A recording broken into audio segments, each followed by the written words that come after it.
A bunch of Republicans criticized Joe Biden, saying that he was acting like Fidel Castro or something to that effect because of the censorship that the Biden administration is admittedly engaging in. A few things. One, that they're going to be engaging phone companies to censor private text messages. And the other is that they are actually themselves flagging things on Facebook to be removed by Facebook, which is government censorship. Well, recently news broke about something called the FreedomPhone. This is the uncensorable phone, and somehow the media lost, or for some reason I should say, they absolutely lost their minds. Now, it could just be this is the grift, right? The Daily Beast comes out and says this phone is a cheap Chinese knockoff, and it's like, do you know that, or are you just speculating? And then all of a sudden, these copycat articles emerge criticizing the phone with none of these people ever having tested it and no real argument against it except it's made in China. All right, well, things should be made in China, I guess. We'll criticize things made in China. But does that mean the phone is bad? I don't know. I've not used the phone. How weird is it? And this is something that always freaks me out. When a narrative emerges that is definitive when no one's actually done any legwork on the journalism. No one's done nothing. Nothing at all. What does the phone do? Why does it cost so much? Why were any of these questions answered? No. But sure enough, I can Google it and find like 50 articles claiming avoid it, don't buy it, it's bad news. And then to see the weirdest thing, people on the right joining in, calling it a scam. And I'm like, dude, none of you guys have actually done any analysis on this device. Isn't that weird that everyone just immediately jumps out in total alignment?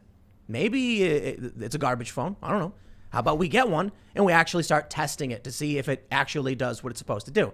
So we're going to talk about that. We're going to talk about censorship and probably a bunch of other culture war stuff. But we're being joined by the FreedomPhone guy himself, Erik Finman. Hi, thank you. Yeah, we'll go over all the stories and everything like that. And do you want to just briefly introduce yourself? Yeah, so I'm Erik Finman, and I guess my background before this phone project was in the Bitcoin world. The claim to fame, people annoyingly refer to me as the youngest Bitcoin millionaire. And then, yeah, I mean, the media was all nice to me when it was just that. And then suddenly I did something that was very pro free speech. And then without ever holding the phone in their hands, they just wrote all these hit pieces and all that, and it was a total smear, but yet they all liked me before this. Gizmodo called it a black box that should be avoided at all costs, and I'm like, how did they make that assessment without actually having the phone to do any tests on it? Exactly, and Gizmodo, they never reached out asking for a phone, and I mean, it's terrible, and these people, they don't know anything, and you see, Gawker, who used to run Gizmodo, I mean, they're just such a smear piece, and then, you see like these tech publications, and people think, oh, well, the tech publications, they must be credible.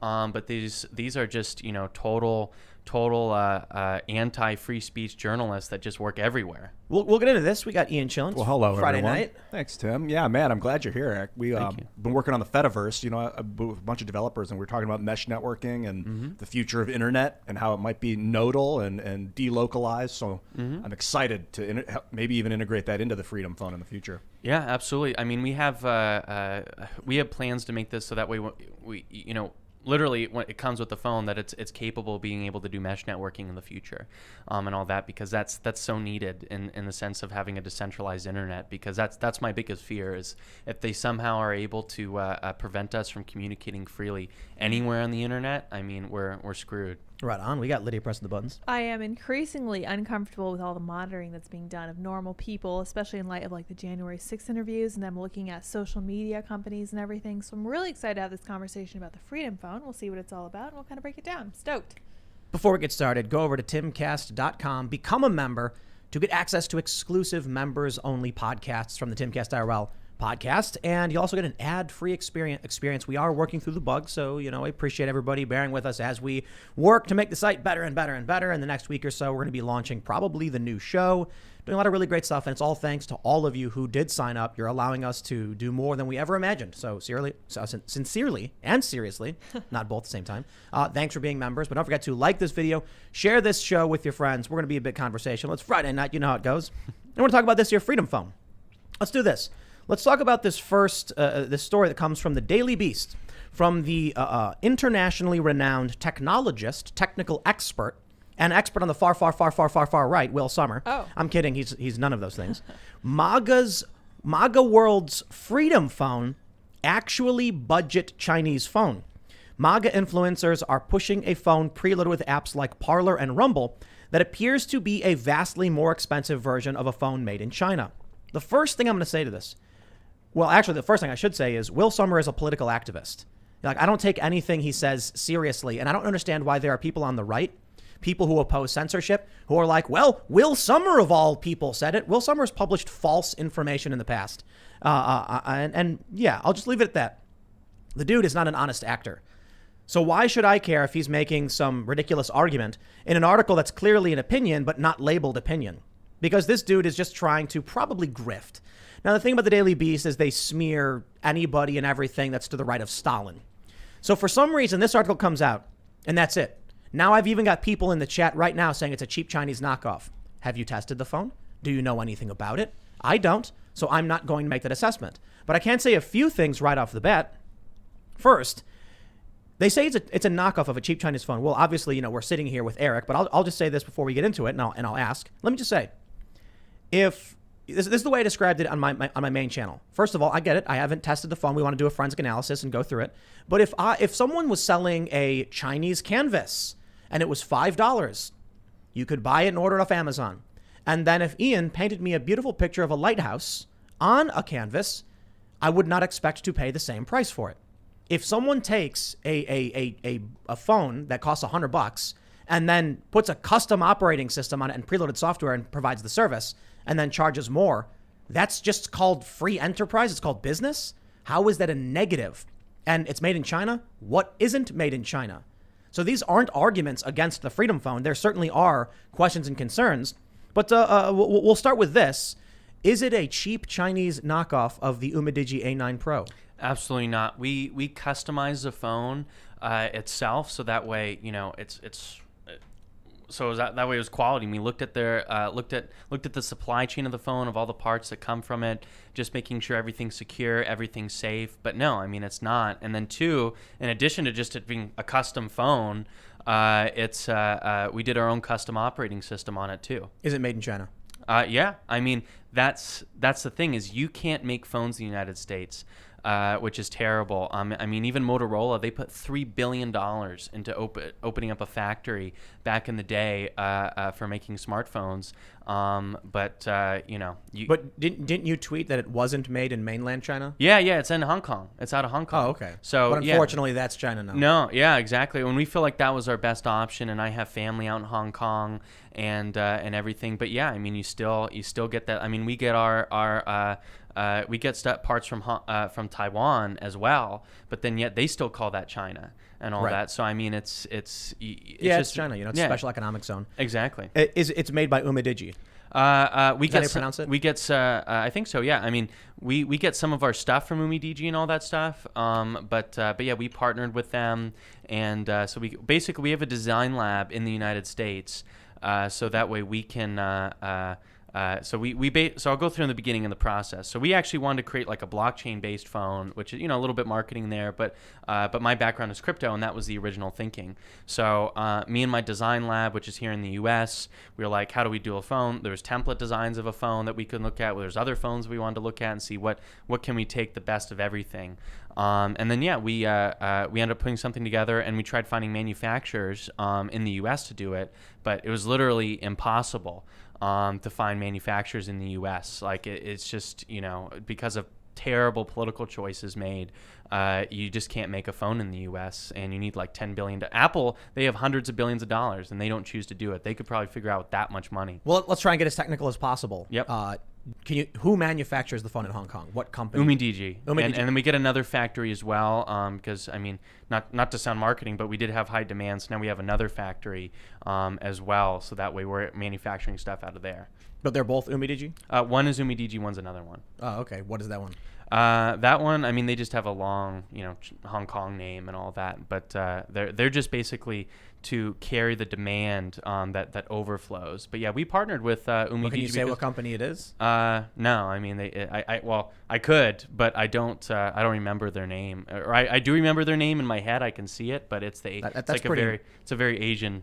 Well, that could be important. I mean, what if it's like a known company that works with the CCP or something? They don't, and we looked into that. So well, And I guess don't take my word for it. But yeah, we can't. I mean, Umidigi is one thing. I can be like, oh, okay, it's a company that makes phones. But now there's like this mystery other company. We don't know what it is. Yeah, I mean, they're just an overflow factory that does production and all that. And we talked with them. We looked at what they do, and they have no connections to the CCP or anything. Well, that's tough. How are people supposed to trust the phone now if you can't even say where it's made? Well, I mean, it's made in Hong Kong and all that, but By who? By who? I mean, Umidigi, and then I mean, they're just a group of people that do increase production. The And other that's company. it. Yeah, and then we have They're, like, representatives out in publicly Hong known, Kong. and like you can look at the name of the company and all that stuff, and like people, Yeah, how do people find out about that? I'll put it on our website right after this. No All right. worries. All right, well, there you go. On our spec sheet, we're going to be adding sourcing of where we get every single part from. Right on. And just to clarify, Apple and Google also make their phones in China, right? Yeah, I mean, I feel like that's the real stories, and in my opinion, I think Apple chooses not to make their phones in the United States because, unfortunately, I don't have billions of dollars. Like Motorola, they tried doing it with $3 billion, and they couldn't do it back in the day. I think they were doing that with the Moto X, etc. Apple, they have tens of billions of dollars. I think it was there was a former president that asked Apple to actually make phones in the U.S. because they, it would be like a $30 billion endeavor, in my opinion, and they choose not to. So that's, I feel like, the real story of these companies is they choose not to make stuff in the U.S. And when you're an upstart and you don't have tens of billions of dollars to be able to like set up brand new factories in the United States, you're screwed. So one of the other things they mention in the Daily Beast article is that there's no specs, but you immediately just put the specs on the website. Yeah, the specs are on the website, and you can look at them and everything. What's the website? FreedomPhone? FreedomPhone.com. So feel free to look in the specs and everything. Yeah, I looked at the specs. I'm kind of just like, okay, like there are specs. Yeah, I don't understand. I suppose the argument is if people didn't know the specs, they didn't know what they were buying. But I find that also kind of weird because I'm like, most people don't know what any of this stuff means. Yeah. Like, f8 megapixels, R13 plus 2 MP. Like, most people are going to be like, I don't know. Yeah, They're going to look at that. They're not know what they're talking about. What is that? R13 plus 2 plus 2? So that's R13. So that's like front-facing camera and rear-facing camera. So the F is front, R is rear-facing. And then plus 2 means that there's 2 cameras. Plus 2, and there's multiple cameras on the back. So, what do the multiple cameras do? What are they for? I feel these days, because you need phones that work with augmented reality, that takes usually multiple cameras.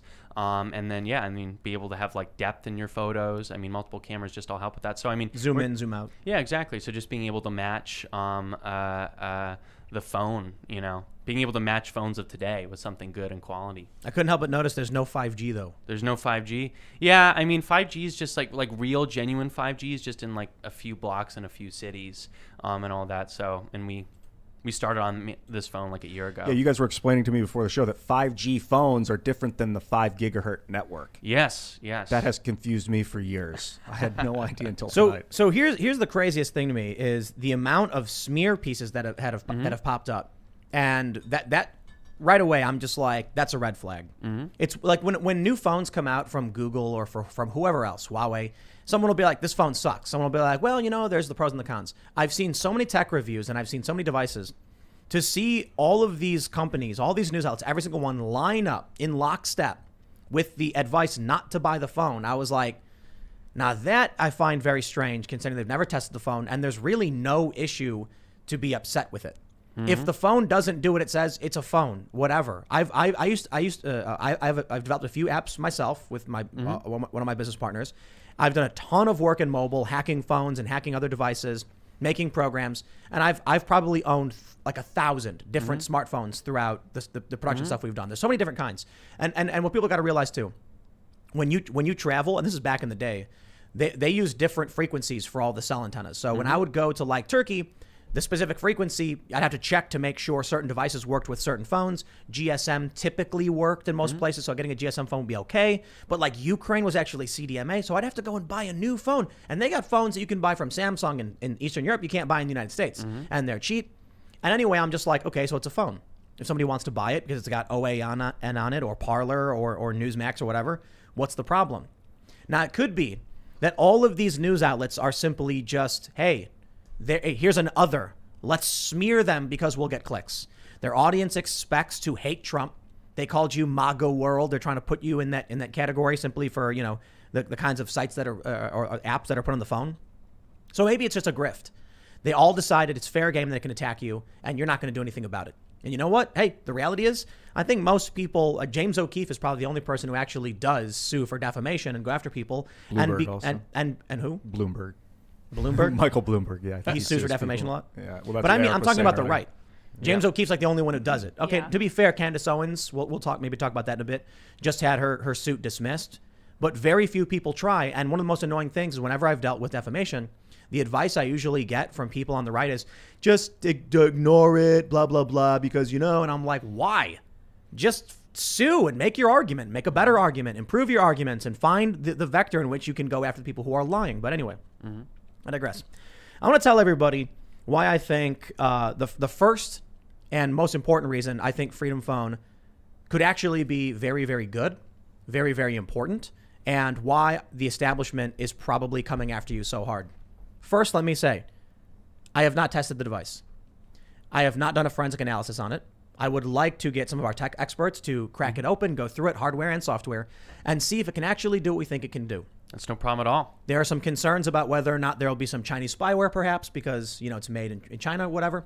Maybe there's concerns that there's data leakage in some capacity, that it's spying on you. Some people are saying it's a honeypot, that the feds are funding this to get all of the patriots to use the phone and they can track everything you do. And I'm like, they do that through Google and Apple. Yeah. They're called national security letters. If you are worried about your phone being spied on, you are literally in the NSA database with your existing phone. They can't get any worse. They're already spying on you. But here's the thing. Why are all these outlets freaking out? Anti-censorship as a service. So when Daily Beast comes out and says, this is a cheap device, it's garbage. When Gizmodo says it should be avoided at all costs, I'm like, what are they really freaking out about?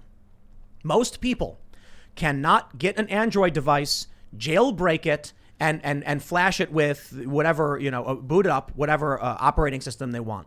I'm seeing a bunch of people on Twitter, and they were like, you could just put Graphene OS on it. So for those that are not familiar with this, maybe I don't want to get too jargony. Phones come with the Android operating system. Android phones do. Then usually there's some like skin or bloatware that a company will put into it. So like Samsung has their specific version. You can actually plug it in, hook it up to your computer, erase that, and put a fresh, new, clean operating system. And many activists and hackers have created anti-censorship, and they've created, free speech and anti-tracking, and even operating systems that erase themselves after a certain period of time. They've created these things to enhance individual rights and security. I would say 99.9% of people would never figure out how to do that.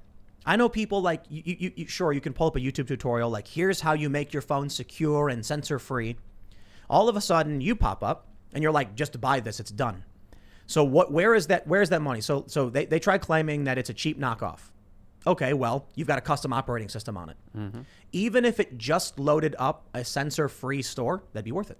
Mm-hmm. An app store that has apps on it that Google and Apple don't like. So if you want to choose consume, you can. The reason I think this is so dangerous is that it gives the opportunity, assuming it works, again, like I said, I didn't try it, I'm not endorsing it, I'm just saying the concept. The average person who cannot make a device can just buy one and have it. And assuming it does what you claim it does, this is really, really dangerous for the establishment that wants to track people. They don't want you to shut down. We already know we got the stupid Amazon robot spying on us. We already know that the smartphones have their microphones on. We know that the NSA is incidentally collecting all this information. I shouldn't even say incidentally. Glenn Greenwald exposed X-Keyscore and the things that they're doing with bulk data collection. So if you can buy a device that's not connected to those networks, you're still going to get spied on very likely through just general cell networks, where your phone is, what it's connected to. Let me tell you guys something. I got an alert on my phone, and it said, Maryland tracking. How do they know that my phone's in Maryland? Because listen, of course they know where my phone is, right? But what gives them the right to share it and act upon it? And that's where it gets really weird. My phone number is a New York City number. I am not, my primary residence is not Maryland. I am in Maryland. My phone alerts and says Maryland information on COVID and tracking and all that stuff. And that means that the cell company has given my data to the Maryland government. Or at the very least, the cell company is acting upon my data at the behest of a government program. Yeah, I'm not a fan of that. I never consented to them alerting my phone based on location in that capacity. But you know what? Amber alerts, presidential text messages, they know where you are. They're tracking you all the time. If regular people can get access to a device that adds even 1% or 0.1% to their privacy and their free speech, that's going to be a real threat to the machine, which is trying to eliminate this ideology, classical liberalism, the right, whatever. If they are slowly eroding free speech, banning people on Twitter, banning people on Facebook, banning people on YouTube, and then all of a sudden someone can just pay money and get a device that immediately puts a halt to that operation, what are they going to do? Send a bunch of muggers to go steal your phone? They can't do that. Mm-hmm. So you look at what YouTube, Twitter, and Facebook are doing with banning hate speech, promising to do more, to clean up and end the rabbit holes. And then all of a sudden you get a phone and you can talk to whoever you want. So like I said, we'll have to actually, before I actually say it's a good device. I'll get you phones and you can tear it apart, rip it apart. We've tested it. Oh, but we're not going to take the phones from you. Oh, well, get them. So what our plan is... No bias then. Get them. Right.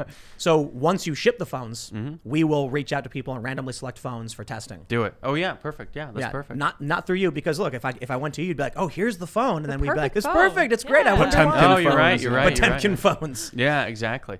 No, randomly get some and all that. Happy to put it to the test. But anyway... When we're hearing what the Biden administration is doing with censorship, with the text messages and seeing an article come out right before we launched our phone about how they're pressuring phone companies to prevent the spread of misinformation in your text messages. I mean, it's sick. I mean, that if you're texting your mom or your father, your daughter, your son, I mean, it's terrible. Like what they're doing. Could you imagine if you were talking on the phone to your mom and then you said something and it just cut the phone off? Yeah, like Twitter, you get a label for misinformation, right? I mean, it's maybe you get that in text message. Maybe you get like a Amber Alert while you're on the phone or something. Your personal phone number. You're talking to your mother on the phone, and they blockade you from being able to communicate. Yeah. That's insane. At least they had the decency to lie before and say they weren't monitoring you, or at least the decency to say it was for your safety. But now it's just so blatant.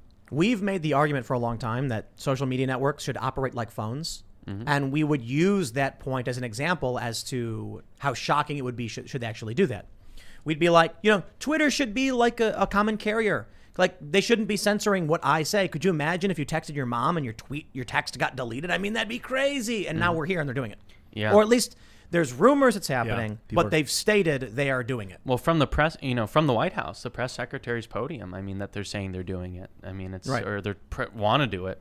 They said that they're working in conjunction with like the DNC and phone companies to, what do they say, mete out misinformation. But there have been rumors from people saying that they've tried sending texts and the texts don't go through on certain issues. Yeah. But that's something I can't confirm, but I don't know if I have to, considering the White House says this is what they're doing, or at least that's their intention. They're actively working in this direction. And they said that they're actively flagging things for Facebook, in which case it's happening, isn't it? Yeah, exactly. I mean, it's that's the thing, is the internet was the biggest weapon in the fight against just hoaxes, honestly. And obviously it spread some, you could, but I think it's a net good because you're not able to do hoaxes like WMDs in Iraq anymore. And because of social media and because of the internet. Yeah, but they did Russia. Yeah, they did. So, and I think you would have seen the poll numbers on people believing that way higher if you didn't have the internet. I don't know. I feel like it's in a sense easier and harder with the internet to do these large scale hoaxes, right? They just make a fake video. There was a video I covered years ago where some video footage got leaked, and I think it was in Iraq. There was a news report from I think it was like CNN, the BBC, and they were like, bomb blast goes off, people injured. And then someone leaked footage where you see a car blow up and then a bunch of people run into frame, lay on the ground, and start writhing in pain. Wow. So I don't know what that was. You don't know who staged it. For all we know, Russia could have staged that, claiming it was staged by someone else. You see the point? Like, you never know who's trying to manipulate you. False flag. Exactly. Snap. A false flag. Oh, snap. You're making me nervous. False flag. How deep does it go, the inception? I don't know where that video is from. You see the car explode. You see people run up after the fact, lay down, and act as though they were in the blast. Wow. Right? Wow. We don't know what it was from, but it does call into question the initial reporting, because the reporting talked about the people who were there in the blast, and then you see the blast and you're like, Well, at least that story is not true. So why is it being pushed out? I say it's easier and harder. It's easier in a sense that you've got to do the hard work of making fake content, hiring people to run the sock puppet accounts, but then you have a substantially larger reach in terms of that kind of manipulation. You know, I didn't even know what fiat currency was until 2007 when I saw Zeitgeist or 8 or whatever. I went to school in the United States, grew up in the 90s and the 80s. We've been on fiat currency since 1970, 71 or something. I never even heard the phrase fiat currency. I was never taught that, never explained that they can print as much as they want until the internet. And they found a way to tax you without you realizing. Yeah, and if the internet had not come around and opportunities like Zeitgeist had not been presented, I would still not know. Probably, it's crazy, crazy. Yep. And now they're slowly taking those rights and those freedoms away. I mean, look at the internet where it was in the late 90s. You could find wacky, crazy stuff. Oh my gosh, bangedup.com. I mean, you could probably still find that. It was just dirty death porn. No. Jeez. Yeah, but that's exactly the point. I mean, the stuff you'd see on LiveLeak. Now LiveLeak. But now and take a look at like torrenting and take a look at like the height in 10 years ago. Napster. What happened with Kim.com? You remember that? Yeah, what did happen? What went down with that? He had so let me break it down for you. Where the Wild West of the internet was. Mega Upload was a file locker. You would you'd set up an account and then you'd say, I want to store my files here, just like Google. If you're on Google Drive, you can upload a video and look, it's your kids doing it. You run around the yard or whatever. And then you can share the link with your friends so they can download it. It's an easy way for people to just all download something at once and be sending it to everybody. Well, the problem was people started immediately using Mega Upload to post movies and TV shows, and it was just almost like, I think more than half of it was piracy. A lot of people were using it, but piracy. Well, Kim.com, a New Zealand businessman who has never been to the U.S., had like, I guess, U.S., I think it was the MPAA, Motion Picture Association of America. I could be wrong. But like some American industries and the FBI, I think it was the FBI, and New Zealand authorities raid his home and arrest him in like the middle of the night or whatever. He's this super rich guy, and they claimed it was like piracy or whatever. I interviewed Kim.com for Vice, and he made a really, really interesting point because I was trying to challenge him, like, why wouldn't you take these things down? Why weren't you deleting the movies when they were uploading piracy? And he said, are we supposed to go into our users' accounts and spy on them? Are we supposed to start reading through their file names to see what they uploaded and why? We did take them down. He was like, when we would get sent links and say this is piracy, we would delete them immediately. But proactively, that would mean someone would create an account and we'd have to go into their account, look at what they're uploading, and then even watch the video to make sure. Because people can name videos whatever they want. And then he was like, it's not something we could do, but we were actively telling them we will do it. It didn't matter. They came in, they shut it all down. The point of the story is, 10 years ago, the internet was the Wild West. Every movie, every show, you could watch anything, anywhere. And they've done a really good job doing two things: shutting all that down, the piracy, and actually making it a lot easier to watch movies, to be completely honest. I got no problem paying $10 a month so I can get a big library of movies and have to worry about viruses and garbage links. And there have been times where it's like, I'd see a movie and someone would send me a link and I'd be like, oh, cool, you know, Independence Day, and I'd click it. And then it would be some like weird rom-com, like wrongly labeled or something. And I'm like, this is dumb. I just want to watch the movie. So they created streaming services. It was a great improvement in my opinion. But the point is, what happened with the end of the Wild West, how everything became more streamlined like channels, we're seeing that happen now with social media as well. You know, I really don't like the term piracy when you talk about copying information, maybe illegally on the internet or whatever, but copying information, because a pirate would steal your thing and then you wouldn't have it anymore. A pirate didn't come and copy it down and then take a copy of it and leave you with your original. The piracy is stealing. Making a copy of something is different than that. I disagree. Oh, it's completely different than stealing. I had friends who worked in the movie industry who were losing their jobs because they would spend like, you know, a couple $100,000 on doing like a low budget feature, and then it would immediately get pirated, and then they'd be like, guys, we turned zero profit. We can't do this anymore. Sorry. I know people in the trucking industry that are losing their job. Modern technologies altered the way we communicate. It's not piracy. That's the point. I disagree. You can't redefine piracy to make people look like villains and make it seem like they're stealing when they're making a copy of something. It's different. But I think they are stealing. You could argue that because of copyright law, but that didn't exist until like 1600 or something. Well, Piracy happened while after ago. that too. Wow, yeah. Piracy's been happening for a long time before that. I was never of the opinion that people should be allowed to just copy any bit of information they wanted, in the sense that, like, you don't need to give someone.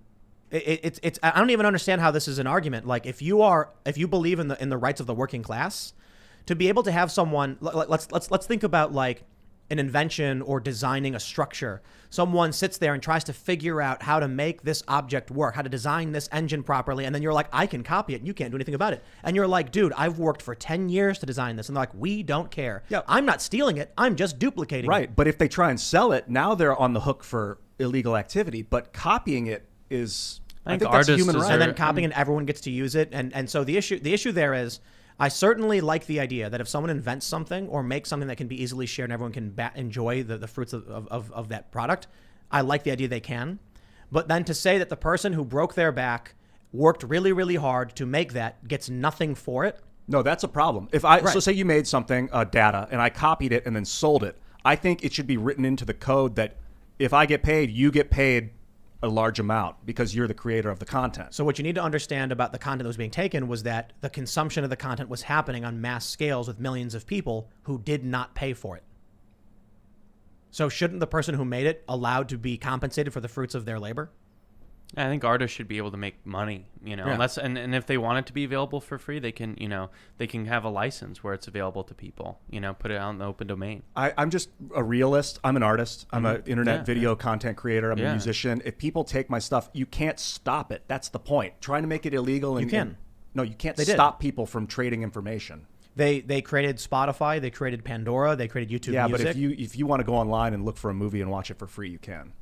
It's not as easy as it used to be. That's what I'm saying. They did a really good job of shutting down all these sites. They did it in really dirty ways, to be completely honest. Like, I think, based on my understanding of the Kim.com case, it was completely wrong what they did. It was nightmarish. I mean, they raided the man's house. When they could have just been like, stop doing this. But they didn't. It was like they wanted to put a show. They want to make an example of people. That's the problem. When they went after these people who use Napster, like Metallica went after them, suing, saying you're stealing. Or when there was like one guy who downloaded an MP3 and they showed up to his house and he got a $50,000 fine or something. Jeez. That's insane. That doesn't solve the problem. That's stupid. What solved the problem was just innovation, technology, Spotify, right? And now, Bitcoin obviously solves a lot of these problems too, because now we have the blockchain, which means there can be digital assets that can be created and not copied. So now we enter the space of digital property without fear of being copied. Of course, then you enter the realm of theft, which is still possible. If someone can steal your encryption keys or whatever, then they can get access to it. Anyway, to wrap this back up, the internet was a wild, crazy place. It was nuts what you could do on the internet. And nowadays, it is increasingly becoming more and more like mainstream establishment television. This show, huge thorn in their side, but, not the most egregious. Steven Crowder, a much bigger thorn. They've already banned the bigger thorns like Alex Jones or Milo Yiannopoulos. He's still on YouTube. I don't know what he's doing. But like off of Twitter, like the place where these like counterculture individuals have been able to grow and become prominent. They have removed them because they are trying to dictate culture. They're trying to control it. Well, the beauty of the internet when it first came out, and I grew up, I was very young. I don't remember a time before the internet didn't. I don't remember when it didn't exist, and just the ability that you can be yourself, and that's what I loved about the internet. And growing up where I grew up, it was an amazing, wonderful place. It was very beautiful geography. I'm from Idaho. But it's just the ability of the internet is that you can truly be and that's how it started out. You can truly be yourself and you can truly be who you really are. And it felt like, when you're getting into school back in the early days, they try to shun you. And I feel like that only elevates in life when, you get stuck in a corporate job you hate and all that. And then now they're coming for the internet. And ultimately, if we're all, this sounds like a platitude, but it's true is in the sense if we're able to be ourselves, that ends up being a threat to the establishment. And the problem there is that the current ideology that we're seeing rise is the kind of ideology that murders people who are inconvenient. It doesn't stop at like, oh, we're going to take your phone away. It doesn't stop at, oh, we're going to take your social media away. It stops at, you're a threat to the revolution. You're committing crimes of hate speech. Off to the gulag. I've had people say to me, it was really funny. I had one lefty from Occupy post on my Facebook wall, you never forget you're first against the wall. And I'm like, oh yeah, little old me. And well, it's funny when the SPLC calls me a reactionary, what they're saying. Reactionaries oppose the revolution. They genuinely believe they are in a revolution. And it's funny. Shouldn't that make them the insurrectionists? If you use language critical of those who are like, the Constitution is good. You're a reactionary. They want to get rid of the Constitution. They want to get rid of this country. Doesn't that make them insurrectionists? Right. Well, they're the ones who have more and more institutional power. Conservatives are the ones who aren't doing a whole lot about it. And one of the reasons I think, one of the only reasons I think we're actually seeing a culture war is because former liberals who believe in free speech, freedom of association, classical liberalism, have started standing up and pushing back, not because of conservatives. Now, of course, conservatives absolutely are pushing back. But I think if they carried on the establishment with a unified liberal order of some sort, meaning like, young people who played video games weren't being told to engage in a fringe ideology. If they didn't try forcing the liberals too far left too fast, there would be no culture war. It would be politics as usual. We wouldn't think twice about it. But something happened where the left spread out, and many people who were like center-left individuals, traditional liberals, did not want to agree to this new racist ideology that was being implemented by the Democrats and by the progressives, which led them to resist it and led them to lump in with conservatives. And now you have a large faction of Trump voters, 75 million people. You think mesh networking is the answer to this? Yeah, I mean, I think that's why I think they dislike my project so much is if you have your own hardware, because it doesn't matter. You could have the best software in the world, and if you're leasing basically on someone else's app store and someone else's hardware, you're screwed. So that's why on our phone we put our own app store on there, which has normal apps, but also banned ones, and we feature, pro free speech ones. But I mean, I think mesh networking is the future, and that's why we want to incorporate it on this phone. So that way you're able to basically what that means, being able to communicate even if they try to shut you down. I mean, why I got into Bitcoin in the first place was, I guess I was a weird kid because I was really interested in currency. And before Bitcoin, there was something called Liberty Dollar. They went after that guy. And they went after that guy. I think they put him in prison, or at least said if you don't shut it down. So what that was is basically wanting to go back to the silver and gold standard. And he basically set up his own little mini treasury, I think, in his garage or something. And you would get, a $10 bill with Ron Paul's face on it, and you could redeem that with him for $10 worth of silver. And then, small business. I have like a "We Accept Liberty Dollar" sign. Even it's that's at my place. And they shut that guy down because technically it's illegal to start your own currency in the U.S. And it became illegal during the Civil War. But there actually used to be. I had also, because again I'm the Bitcoin guy, and now I'm the FreedomPhone guy is what they're calling me. And but one of the things I did is I have all these old currencies because before the Civil War, it was common to actually issue other alternative currencies, whether that's a company or an area.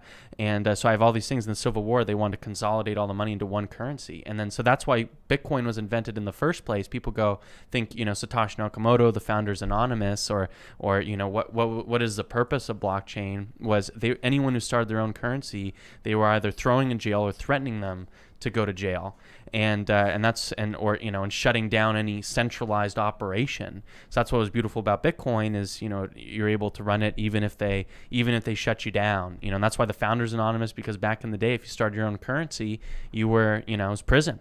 And you were saying that mesh networking can bypass issues with DNS. Which, what were you saying? What are like potential? What is DNS and what are potential DNS before issues? we got to explain to people what mesh.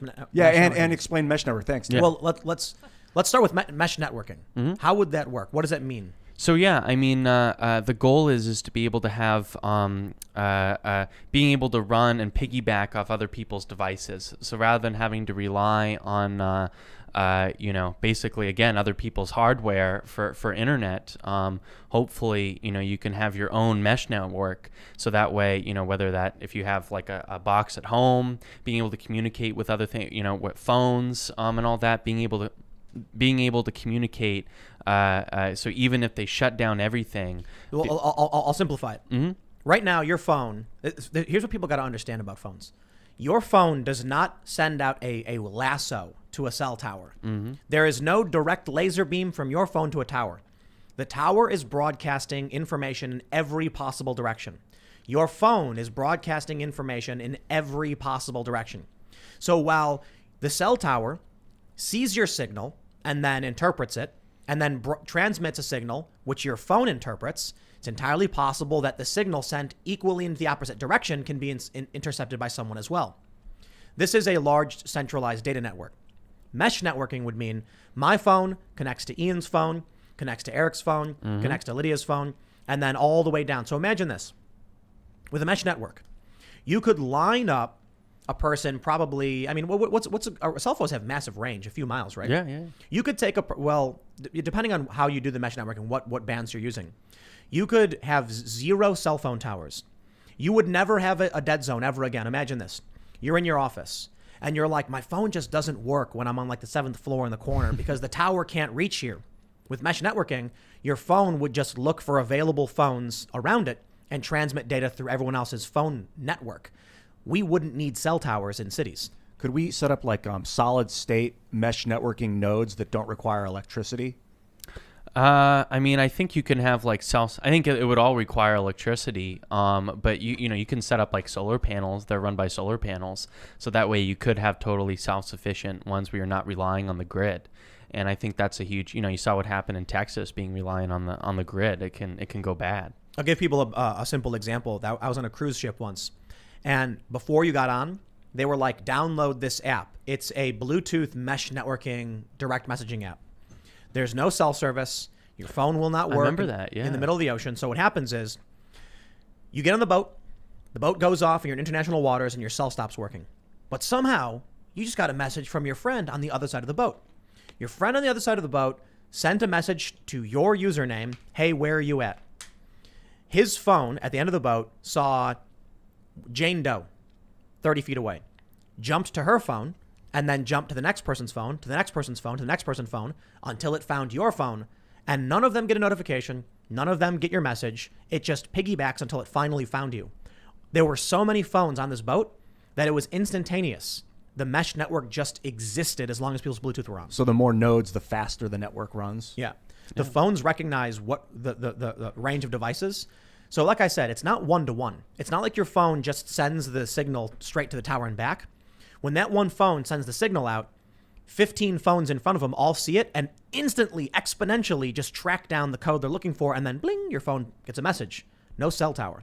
A mesh network of a bunch of different devices. Cool. I don't know why we're not doing that technology now in cities. Phones should, one of the things they've been doing with like a home internet is that they also create a public node off of your own Wi-Fi node. I've never been the biggest fan of that, and I definitely think people should have a choice to turn it on or off, but I don't understand why we don't do this. Oh, the profit margin of centralized systems are keeping it that way, I think intentionally. They love that you have to go through Comcast, loves that you have to go through their Wi-Fi node to get to. Actually, I think it's easier to spy. Yeah, definitely easier to spy. So with a mesh network, though, if I sent a message to you and you were over there and it went to like 50 people and then to you, would they not be able to spy on my message to you? Well, that itself is encrypted. So because, ideally, right? If you're using a mesh network, it breaks up all into little pieces and all that and then sends it all united to you. They can easily go to a centralized node, spy. But to go to each and every individual phone with different modifications and different specs, that'd be a nightmare. And it's possible, though, for sure. You could use centralized nodes in the mesh network. It's not like we have to rip down these cell towers. Those could be part of the mesh. Yep. Yeah. But you would need backhaul access. So the way it would work is you're standing in the middle of the desert. There's a guy 100 feet in front of you, 100 feet in front of him. And then your phone sends a signal that bounces off of all of those phones and then hits the backhaul. Cell phone tower or a hardline connection or something, and then boom, it hits the rest of the internet. And you were saying the DNS could be a problem. What is DNS, and how does that affect like centralized systems right now? Yeah. So for example, when you have like a domain, you have what's called your DNS settings. So if you're, that enables you to direct people, direct a certain domain. And then, people have been noticing just a lot of problems with, DNS propagation. Not just, you can have sometimes, you're not doing it right. When you're like, even if you go on like GoDaddy or any of these things, you can look at your any place where you have a domain, you have what's called your DNS settings. And then, a lot of people have been noticing these weird DNS propagation problems where it's just kind of going in and out. And I just think that's such a vulnerability right now where, I feel like powers that be can mess with that. And make it so, domains can be banned. I mean, you saw when Gab. Yeah. Was it Gab? Well, Gab had their domain seized, I think. Was it Gab? I think their registrar banned them Right. and all that. But that's the next step is you can go to one of the best domain registrars is called Epic, EPIK. And that's where we host our domain. And that's where I believe Gab hosts their domain as well. Don't they do their own everything now, though? Aren't they building their own everything? Yeah, I mean, I think Gab, I mean, they have to. I mean, it's honestly props to them in many ways. I mean, one of the, we made, Gab doesn't have an app, so on our phone where we have Gab right in our app store. Because then we built basically a whole app around their website, so that way when people get it, they want to install it, they can get it. Didn't they use Fediverse, though? Gab switched to the Fediverse. Oh, did they? Oh, I didn't know A while ago. Wow, no way. For those that aren't familiar, the Fediverse is like Twitter, but decentralized. Yeah. So that means if it was really funny, Mastodon, I think, was the biggest node, the biggest website that used the Fediverse. And when Gab switched over, all of a sudden, all of these evil far-right people were now in the same network as the far left on Mastodon, and they panicked. And they were like, we're banning these servers, so we won't see them. It's really, really funny, actually. The hackers who are like, we're creating a free speech network. The goal of like the Fediverse was to create an uncensorable network, decentralized internet to stop like the feds and the establishment. But then when the hacker community got woke, they immediately were like, yay, establishment, and then turned over like their servers to being banned, to blocking and everything. But anyway. Yeah, it's weird how the hacker community went woke. To me, that's surprising. I know, right? Yeah, it's like out of all the people. I mean, pro FBI. Yeah. Pro Fed. Wow. DEF CON's probably going to be fun this year. Free speech doesn't mean uncensored is what I've found. Like, Yeah. if you allow everything to happen, then there'll be mass chaos and people won't be able to speak properly because they'll get beat down when they try to talk. And it's just, hey, everyone's able to do everything. So you have to create you have to censor evil in a way or whatever, destruction. You have to censor that so that people can speak freely. That's as per the U.S. Constitution. We've set up rules so that we allow for free speech. Well, similar with the internet, but it's dangerous because if people decide who's the arbiter, then they can be pretty heavy-handed. The difference is speed. So when it comes to the real world, first of all, people have their faces on their face, and on the internet you have anonymity, which is good. It can be good in a lot of ways. It can be bad in some ways. Ultimately, I think anonymity serves more good than bad.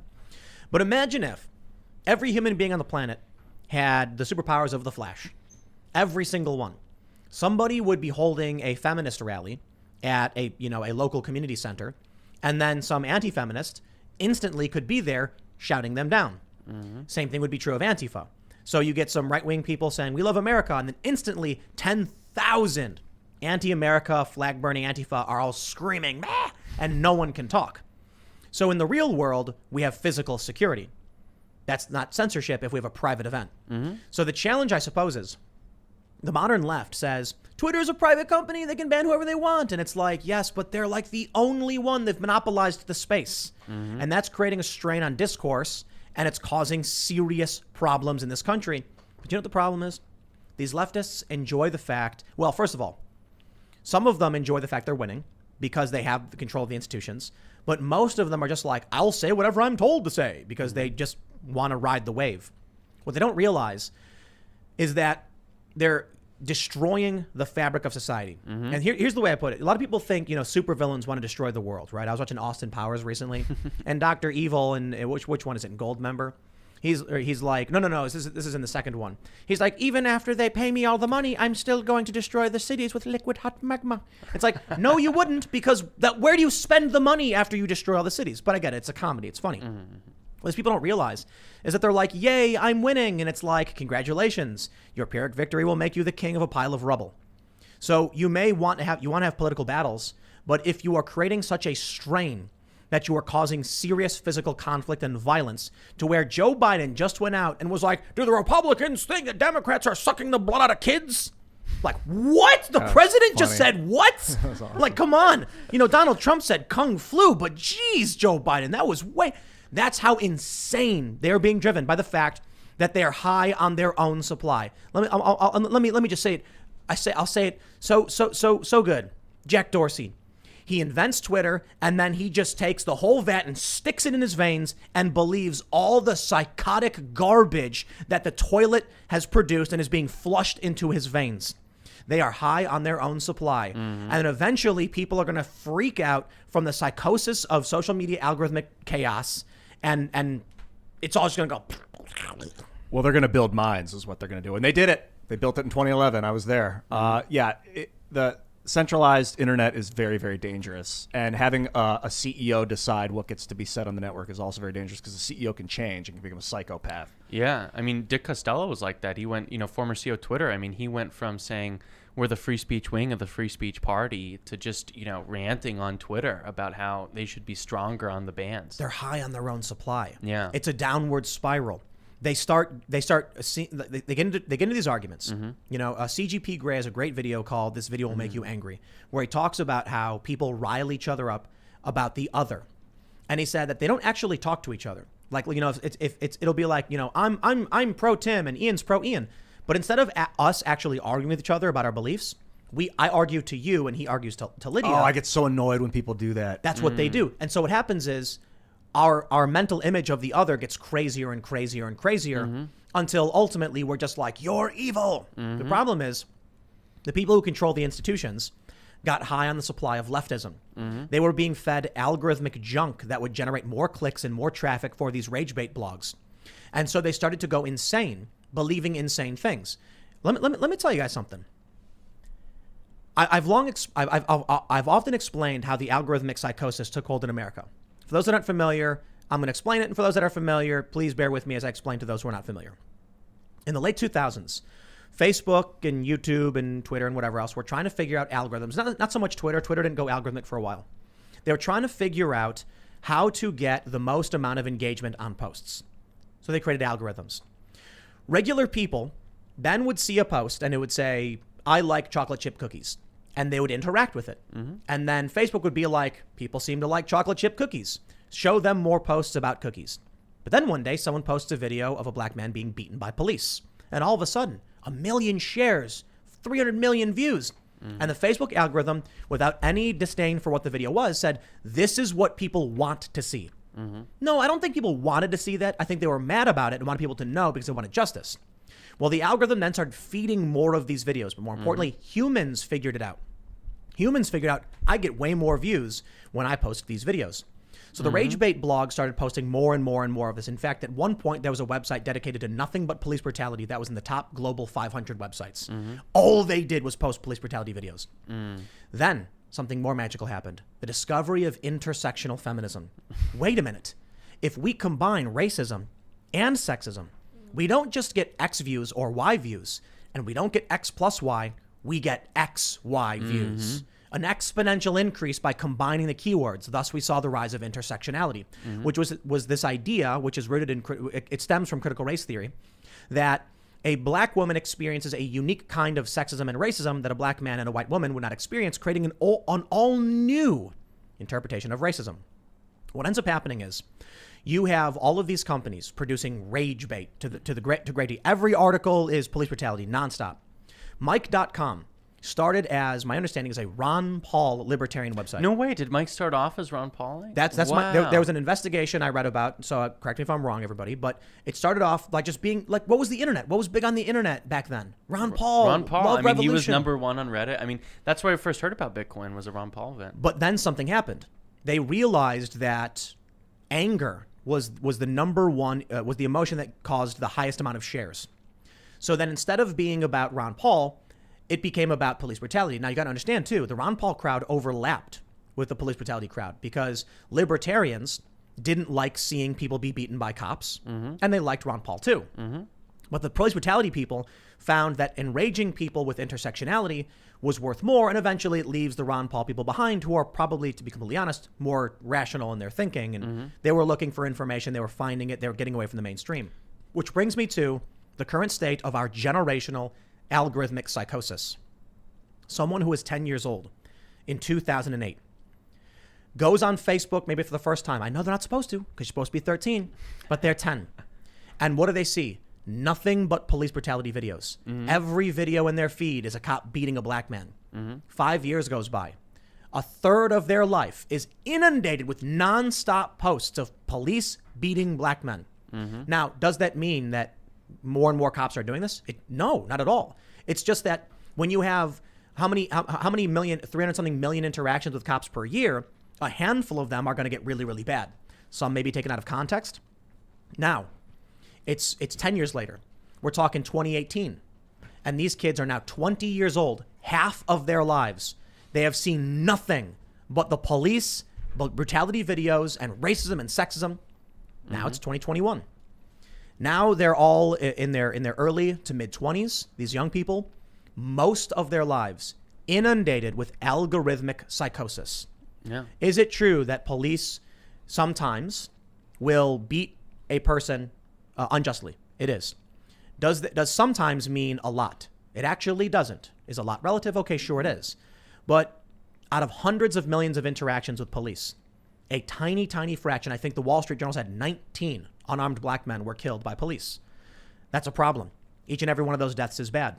But when you play those videos on loop for a decade, people's worldview, these kids, they grew up in a world where the only thing they ever saw were these videos played on repeat, sometimes from different angles. I mean, the internet is like raising kids now. I feel like I was raised by the internet, and I had a great family and all that, but a lot of people, they don't even have a great family and they're raised by the internet. But these kids grew up in a world that doesn't exist. Yep. So I remember, I notice this from time to time. You go on Reddit, and I'll see the same police brutality video from like 2014, and it pops up once a week because it gets karma.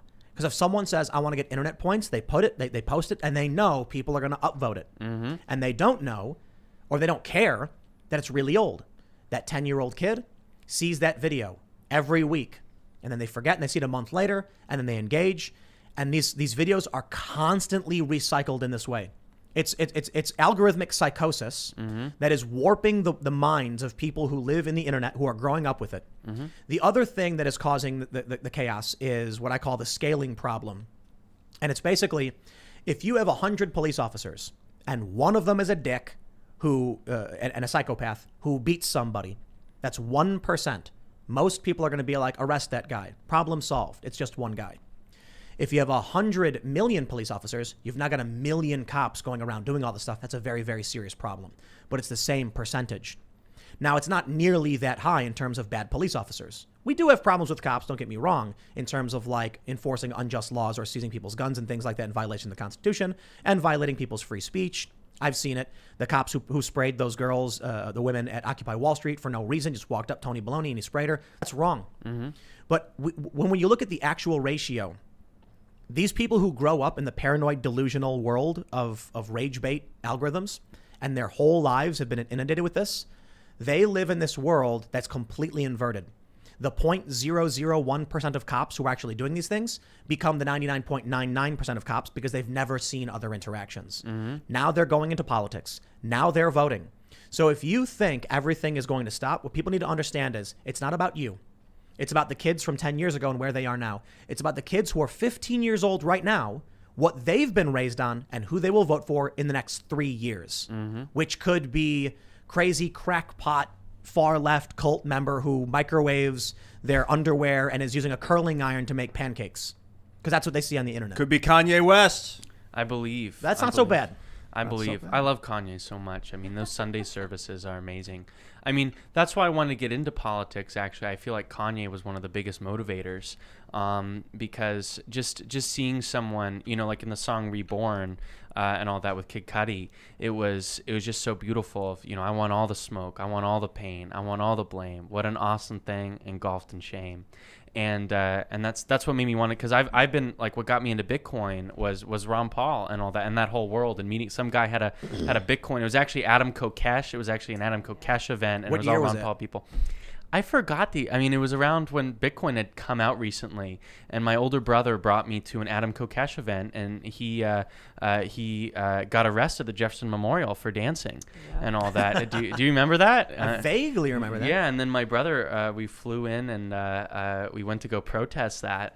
And then, so it was like a Footloose like protest, and then some guy had this orange Bitcoin shirt on, or had an orange bee and it looked like a dollar sign. I'm like, what's that? And he's like, it's Bitcoin, man. It's gonna end Wall Street, bro. And he ran off. You know what I love about that started Bitcoin? it all. You know what I love about Bitcoin? What? The people who endorsed it early on had no idea what it was at all. And the reason I didn't buy is because me and my friends more so knew what it was. Now, so my story is that back in 2011, Bitcoin was at 70 cents. And I look over to my friend, I'm in LA at Hackerspace, 70 cents per Bitcoin. And I was like, hey, I got $5,000 in savings. Should I just buy all this put it all in Bitcoin? Because I'm not going to touch the money. You know what I mean? It's just my savings sitting in my bank account. And he goes, dude, like, first of all, how do you even buy this stuff? And then second of all, it's probably a scam. Like, somebody makes this and they tell you it's valuable, and sure, it's like, we understood Bitcoin, but he's like, what can you really do? You're going to buy it, and then a month it's going to be a fad, and then you're going to lose everything. And I was like, that's a good point. I won't buy. Well, I'm familiar with the people calling product scams when they're not. I remember seeing it and thinking like, okay, so now my currency is going to be, I got to write a string of numbers on letters on paper. If my paper gets lost or burned, it's gone forever. And if I lose access to electricity, I don't have my money. So I didn't get into it. But what was your impetus to get into it? Well, so actually, yeah. Do you want to tell us what year and how you? Yeah, I got into it 2011 as well. So I had about my grandmother who was very old, and she gave me $1,000, and she's like, Eric, use this for your scholarship. One day, go to school. And I'm gonna buy fake internet money. And that's what I did. So that's what I ended up doing. So I bought that. My brother taught me how to get that out. And actually buying Bitcoin was easier back in the day because it was like you could just pay some guy over PayPal, and then and get Bitcoin sent to your wallet address. I mean, you had Bitcoin faucets back in the day, which is where they would give away free Bitcoin. I got 0.15 Bitcoin from that faucet. Wow. Yeah, Bitcoin.org, right? That computer got destroyed though. Oh my God. So I don't even know how many Bitcoin were on that computer. The computer I had back at the hackerspace, because I didn't put my savings into it, but I still did get some Bitcoin. It was worthless. I was like, whatever. It's like I had like $1. Yeah, that happened to my friend. He American Airlines lost his bag, and that had about 500 Bitcoin on it. No. Yeah, I know. Where did you store it in the beginning? Back in the day, and definitely not now, but I just stored it on my laptop. Okay. Like you download the Bitcoin.org desktop wallet, and that's what you did. All pack of socks, if anybody remembers that. And yeah, I mean, I was a weird kid. I mean, some kids had video games, some kid had sports. Mine was Bitcoin. I just spent every day, and I ended up I dropped out of high school because I had some Bitcoin money then. Moved my butt to Palo Alto, Silicon Valley, and just tried to do a business and all that, and that ended up going well. But eventually sold that company, put it all back into Bitcoin. But Bitcoin to me, I mean, when I first got into it, I actually did think it was going to be big, but it was kind of in the way you hope for world peace. Like it's like, well, you hope for it, but you don't know if it'll happen. There's a funny meme where it's like there's like a guy who's like wearing a nice polo and glasses, and he's like, Bitcoin seems interesting, but I'm not entirely sure that people will build confidence in this decentralized network. But I'll look into it. And the next guy is like fat with like a beard and flies, and he's like, I want to buy drugs on the internet. And it's like, that guy's a millionaire now. Yeah. Because he was just like some scumbag who's like, I don't care. Did you pre-install wallets or on the FreedomPhone wallets? Yeah, there's a crypto wallet on the phone. What's it called? It's called MetalPay actually. So that's do you have the phone? Yes, I do. Do you want to pull it out? I have a pull it out. Do you want to pull out your phone? So we won't use the pronouns. I know. Do you want to pull it out? But that's another thing. Rip it out. Like everyone told me when I got into Bitcoin, and they were all like, "Yeah, bro, that's a scam, bro. Get out of here. Someone took your money on the internet. Some guy named Bitcoin took your money on the, and that's how it happened." And that's I got into an argument with some ANCAP guy. And I was like, it was funny because I was like talking about this is like probably 2012 or 13.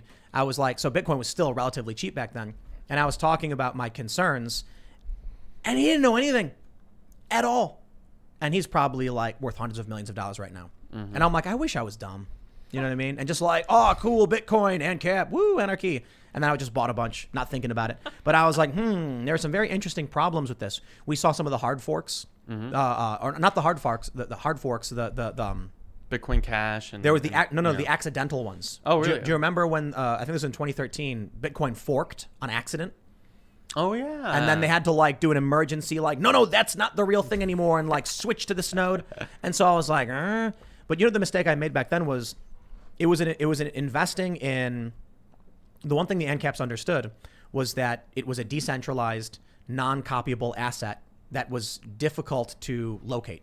Mm-hmm. And that's all that really mattered. Mm-hmm. And so I was ANCAP back when I was 12. But there's that. There's two things. There's that, And that in and of itself was like, we don't care what the value of the Bitcoin is. I can have this Bitcoin and trade it, and it's easy. The other thing was, back in the day, it was actually a very interesting way to transfer funds very quickly internationally, not because you cared about the value of Bitcoin. Put it this way. Let's say I need to give you $1. And you're 1,000 miles away. So I can't hand you the $1. So what I do is I go on, I send you $1 worth of Bitcoin, and then you immediately sell it for $1. So I just transfer the $1 instantly. Neither of us are holding Bitcoin. I go to the site and I say buy Bitcoin, send, and then you go accept Bitcoin, sell. The $1 transferred like that. That was that was very, very early in Bitcoin's history, when I was like, now I started to understand why this is such a powerful tool, because it basically cuts out a lot of the financial infrastructure for transferring funds very quickly. It didn't matter what the price of a Bitcoin was, because if someone could transfer value instantly, then there would be more demand for buying than selling. And so that's when I was like, okay, I'll get some Bitcoin. I started taking it more seriously, and since then I have. I mean, the ANCAPs back in the day, I mean, I was really into that, and I still a part of me. But I mean, that was that whole world was just, bunch of, I mean, that's how all great things get started, is people that are a little different and all that. And how did you, so you bought in 2011, you bought all these Bitcoin, and then when did you become a millionaire? So I became a millionaire at 18, so I was like 12 back then. So again, that was... Wait, you bought Bitcoin when you were 12? Yeah, I bought Bitcoin when I was 12. And again, it was easier back in the day because, although I ended up having to do it later, but all the KYC stuff, you could just PayPal some guy on local Bitcoins. And so that's what I did. And I mean, I was 12 years old, and I just spent every day, I was like mowing lawns just to try to get more money to put into it. Really? Yeah. See, that's it. Because a lot of people say... Like, when I tell that story about having the $5,000 in savings and wanting to buy Bitcoin, everyone responds with, you would have sold it $20. And I'm like, you're correct. If I put $5,000 into Bitcoin and hit $20, I'd be like, and I'd sell right away. I'd be like, just get it. Because I wasn't smart enough, I guess. I didn't have the vision. I didn't see it. I think to me, it was just my whole identity was wrapped up in Bitcoin, because it's like, what are you going to do as a 14-year-old, with this money when it went up? And then again, it was just like, I was just obsessed with Bitcoin, and it was my identity, and it just inspired me to do so many other things. But yeah, I became a millionaire at 18. I'm 22 now. I'm an old man.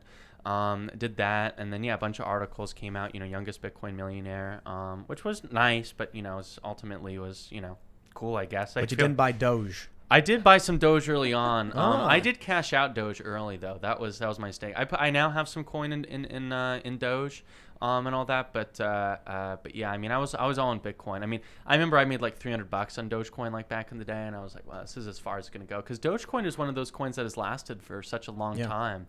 I mean, they did the whole NASCAR thing early on, and then after that faded, I was like, wow, maybe Dogecoin. I love how in the early days of Bitcoin there was like thousands of altcoins. We'll call them altcoins. And they were just like clones of Bitcoin with different names. Yeah. And then people would be like, this is the one that's going to beat Bitcoin. And I'm like, it's nothing. It's all the same thing. It's like you just cloned the code and then made it and then sold it. And people made money doing it. It was crazy, because even if it was almost worthless, you could make like 1 million coins, go on some trading website, and people would be like, I'll give you Bitcoin for it.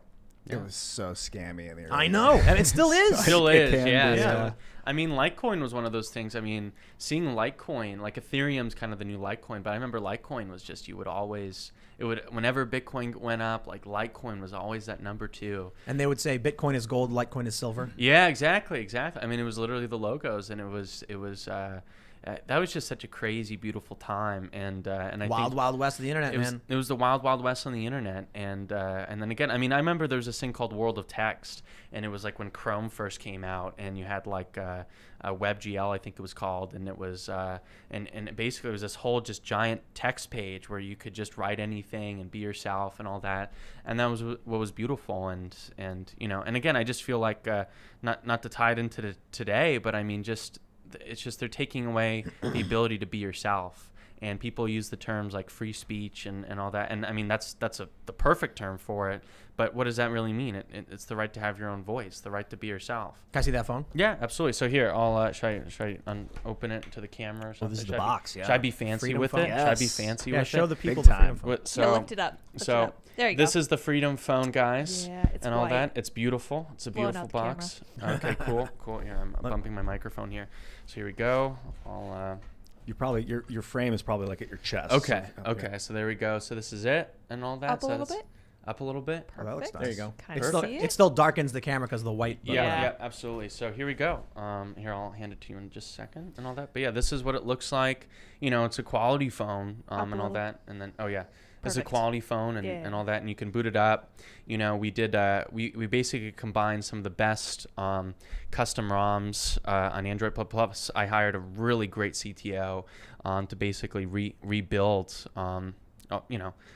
rebuild Android from the ground up, so that way you can, so that way it was secure and all that. So we mixed Lineage OS, Graphene OS. We took some of the best parts of all these things, and then it was tricky to do because that can break a lot of things. And we did that, and then so you have like Trust on there, which is kind of a privacy guard for your phone, and then you put it up, and then we have here, I'm just trying to think. One of the things we did is we made this really explicitly kind of political in a way, because we thought about making, like, should we make this phone like a little bit more neutral in a way, and not so like hard standing on kind of free speech and right-wing politics and all that. But we wanted to, I feel like we did a good job. We wanted it to have like I'm never afraid, I guess, of being provocative, and I think a lot of people they're I can hand this to you, by the way, if you want to play with it. Yeah. Freedom Phone. Yeah, Freedom Phone. How long did it take Starts from? with DuckDuckGo on it. Ooh. Yeah, so DuckDuckGo's right on the home screen. Brave browser's the And default Fortnite? browser. Yeah, we preload Fortnite because we did that as a troll because Apple banned Fortnite off their app store. So again, they're not just banning conservative apps. They're banning apps like Fortnite if they don't pay up, or if like some governments, like for example, not that I use this app, but Grindr. I mean, that's like Tinder for gay people. I mean, that's They banned that? They banned that, not in the U.S., but a country asked them to ban. I forgot which one, but it was wow. like so they're responding to countries and all that. And that's the problem with these huge multinational corporations is they're just in it for the money and all that. And that's the whole purpose of this phone and all that was to make a phone that was a true alternative to Apple and Google's Multiple duopoly. SIM slots. Yeah, you got multiple SIM slots and everything, Cool. and all that. So How long did it take from the drawing board to prototype, and then from the prototype to finished product? You can connect it to Wi-Fi too if you want to use the internet. So that's like a test unit. So Where's the camera? use the camera. So it's at the bottom right corner. Oh, I So see. Yeah, That little, exactly. Oh, looks like a camera. Yeah. Yep. It zooms. Look at that. Hi. So I think I'm looking at the specs, and I Mhm. think the Umidigi A9 Pro actually has a better camera. So we customized the camera and everything. Like the problem is we wanted to make sure that on the supply chain front that we got our parts in a secure way, and all that. So that way, we just didn't feel satisfied with the Umidigi, their camera Can I look supply at it? chain. Oh yeah, Thanks, man. absolutely. Oh, I see. Well, I googled it. They say they have a 32 megapixel a camera. A lot of- Actually has less. They have an octa-core processor, which I think yours is also. Yep. Also, we have an octa-core processor. Nice. But yours So- is 8 gigabytes, right? 8 gig. Wait. Oh no. This is great, man. 4 gigabytes. Yeah. Just epic that one human can go and do something like this. Well, thank you. I mean, obviously you have a team of 20 people. and factories and research. And factories. Technology. How long did it take you guys from start to finish? It took a year. process? So again, Oh. this started out as as kind of my background is crypto and all that, and we thought, well, it'd be great to have a phone, preloaded with a bunch of, kind of blockchain-based apps and everything, and we thought about that. But one of the reasons we wanted to call it a Freedom Phone was to have that provocativeness and to go right into the. Like, I think that there's a huge problem of people. A lot of people, if they voted for Trump, they're scared to market to, and I voted for Trump and everything. They're scared to market to these, scared to market to this audience. You see, look at there's like a pillow company, right? That's the least political thing ever. But if they say they care about your values, and they do, they end up They end up doing well, but getting hated. I know so many friends, they have some of the best online alternative education apps in the world that would appeal, in my opinion, to a lot of right-wing people that care about alternative education. Because right now, the education system itself, in my opinion, it just teaches, CRT and a lot of left-wing values. And, you could say you can have that argument, but in my opinion, there's no ideological diversity. So that's another reason why I think I'm getting attacked so much is this. I'm unapologetically free speech. And in my opinion, I'm a Republican. So, and I think and it's weird because it flipped. It used to be that Republicans back in the day in the George Bush era, they were kind of a little bit, not so good on free speech, and it used to be the left, and it's totally flipped now. I'm like a one-issue voter. I just care about free speech. Yeah, I think centralized education is a big problem. It is good to build social cohesion through what we understand and know, but I think the modern day education is teaching people how to learn, not what to know. Exactly. And this education system seems to be shoving specific information into people's heads as opposed to teaching them how to think critically, which... Exactly. I mean, I dropped out of high school because I love to learn, and that was the problem. Is you look at Richard Branson, he dropped out same age as me, and all that.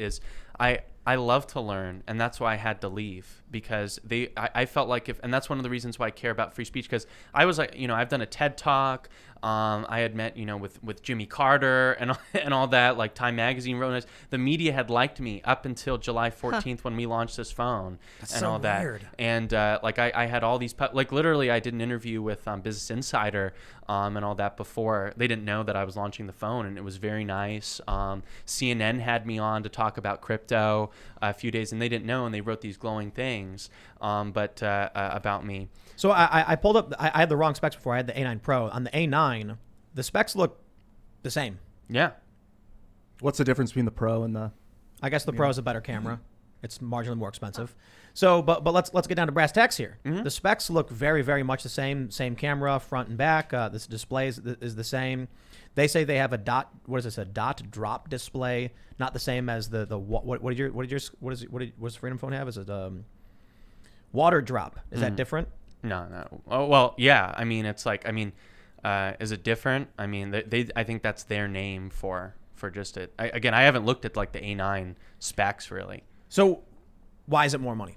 Why is it more money? Well, one, to source all the parts of this device, it does cost more money to be able to get the parts we get from, because if you don't want a supply chain reliant on, let's say CCP companies or whatever, it ends up being a little bit more expensive, a little bit more pricey. And also when you do things at scale, the overall product ends up being cheaper. So when people look up the price of these phones, a lot of these prices, it's for ordering, 50,000 units at once. Or because companies did and they can sell it because it's... Exactly. Yeah. So, or another company does it, and then they resell it at that cost. So the root cause of these phones is they're selling 50,000 or 100,000 phones, and then they either resell or that it counts as buying 100,000 phones or something. What does the operating system do? Because look, regardless of the reason why it costs you more money, like why should someone spend more money on a phone that has effectively the same specs as the A9? Well, yeah, at the operating system level, if you buy that phone, I guarantee it has a ton of Google stuff on. Not just guarantee, you can look it up. It has a ton of Google stuff on it. It uses the Google Play Store, which totally tracks you, and it's the supply chain has not been verified. And all that, and we're going to post on our whole supply chain process, which I think on our website coming up. And then we just got out there, and it was like a crazy launch. So we just we honestly did not expect to honestly have it kind of blow up this much. But is right now, is that basically like the Freedom OS? Yeah, Freedom OS is a mix of Lineage OS, AOSP, Android open source, Lineage OS, Graphene OS, a couple other custom ROMs, and our own touch. And so one of the things we do on this phone is we silo every app in its own little digital island, its own little digital bubble, so that way it can't see anything that's going on the rest of the phone. Oh, that's awesome. Yeah, exactly. So sandboxing. Yeah, sandboxing. So like right now on iPhone, I think even Apple Developer Analytics, just as a normal developer, you're able. Can I see? Yeah. You don't have YouTube on that phone, do you? No. YouTube is you have the option. You know what annoys me? What? When I'll be using the browser on my phone and I'll go to Reddit, and then it pulls up the app instead. Oh, that's and so it annoying. keeps telling you to do it. And there's been periods where I've had to do, like, I've been out, right? So like I'll record everything and then I'll leave. And then I'll get a notification from, like, someone will message me and be like, oh, hey, there was a typo in the thumbnail or something, or a typo in the title. So I'll have to go in to make changes. But every time I go to the browser to try and log into the browser, it pulls up the YouTube app and then not the actual studio. So I have to actually delete the YouTube app because the apps all connect to each other. Exactly. The browser should be independent from other apps. If I'm in the browser and I need to pull up a site for a specific reason, and I can't remember the specific reason, but I think it's because the YouTube Studio app doesn't actually allow you to affect, I think, monetization. You have to go into the browser to do it, but then the browser default pulls up the YouTube app, not even the Studio app, and then I can't go in. So I delete YouTube from my phone, log in, fix it, then reinstall You might YouTube. be able to fix that in settings and have it so it doesn't auto default to the app. Yeah, ultimately that's what I good. ended up doing. Yeah, something like that, like don't switch. Are there... Oh, sorry. No. Have you guys looked into setting up anything that allows you to mine cryptocurrency on your phone while it's active? The problem with that is, I mean, we could, give you the option to do that, but your phone is, it doesn't have, this phone has a great processor, but for literal like Bitcoin mining, that takes like a huge amount of processing power. Could you tap into a mesh network and be part of a group of nodes that we're mining? I don't think the money would end up being worth it for you. So yeah, you could, but I don't think it'd be worth it for you. $500 is steep, man. $4.99. Yeah, I mean, we give coupon codes $50 off, and people can pay monthly if they want to, and all that. But yeah, I mean, to me, you see the phone feels as good. I mean, you have $1,000 iPhones, even $1,300 iPhones. We didn't want to like cheap out on, in my opinion, the quality. I'm thinking about it because I'm like, I understand, some of the arguments people make. They're like, dude, the A9's cheap, and I'm like, if I wanted to buy the phone right now, and I wanted to get someone without them having to worry about it, I want to get them a phone that's not being tracked, that's got these apps that have been censored they can get access to. That's going to be hard for me to do. Like I'm thinking, what if I were to just buy 100 of these A9s and then just go through them and then load up a new operating system? There'd have to be so much stuff you'd have to do to make sure it works and quality control. I probably won't be able to do that.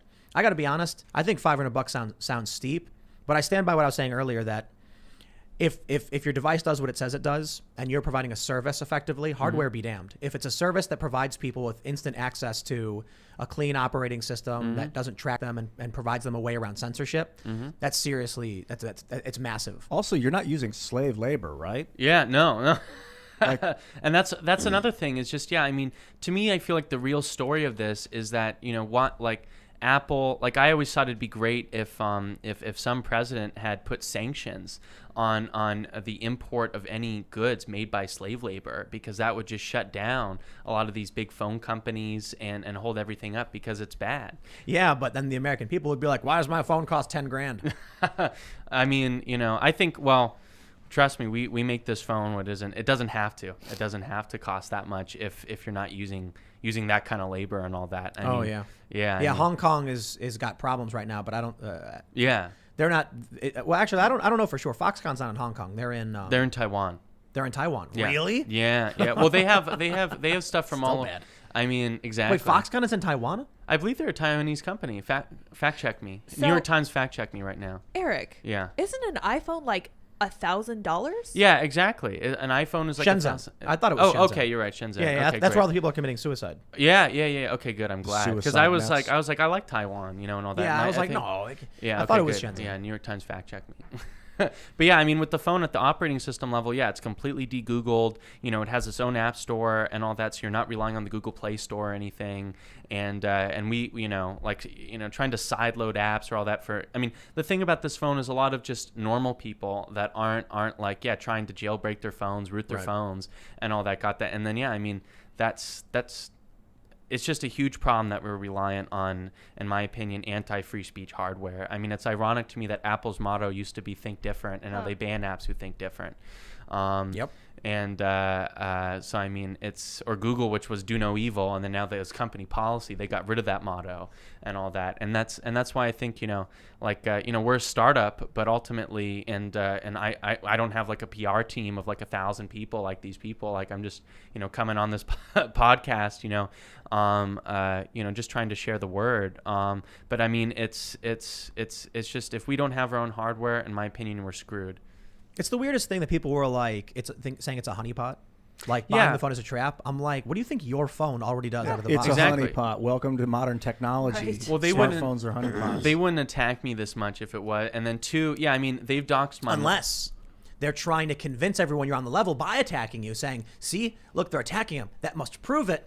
The double cross. The double yes, cross. the false flag, false flag, false flag. Oh, yes. Well, because of these articles and because of Will Summers' article, my mom got doxxed and all that, Whoa. and they're releasing. That is a coordinated harassment campain from Will Summer. In my opinion, and I mean, and it's just, I mean, luckily my mom's Scottish, so she's tough.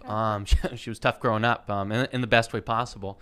And they've doxed my mom because my mom, she worked on I mean, she's an incredibly smart woman and a great mother. She worked on the Star Wars project under Reagan.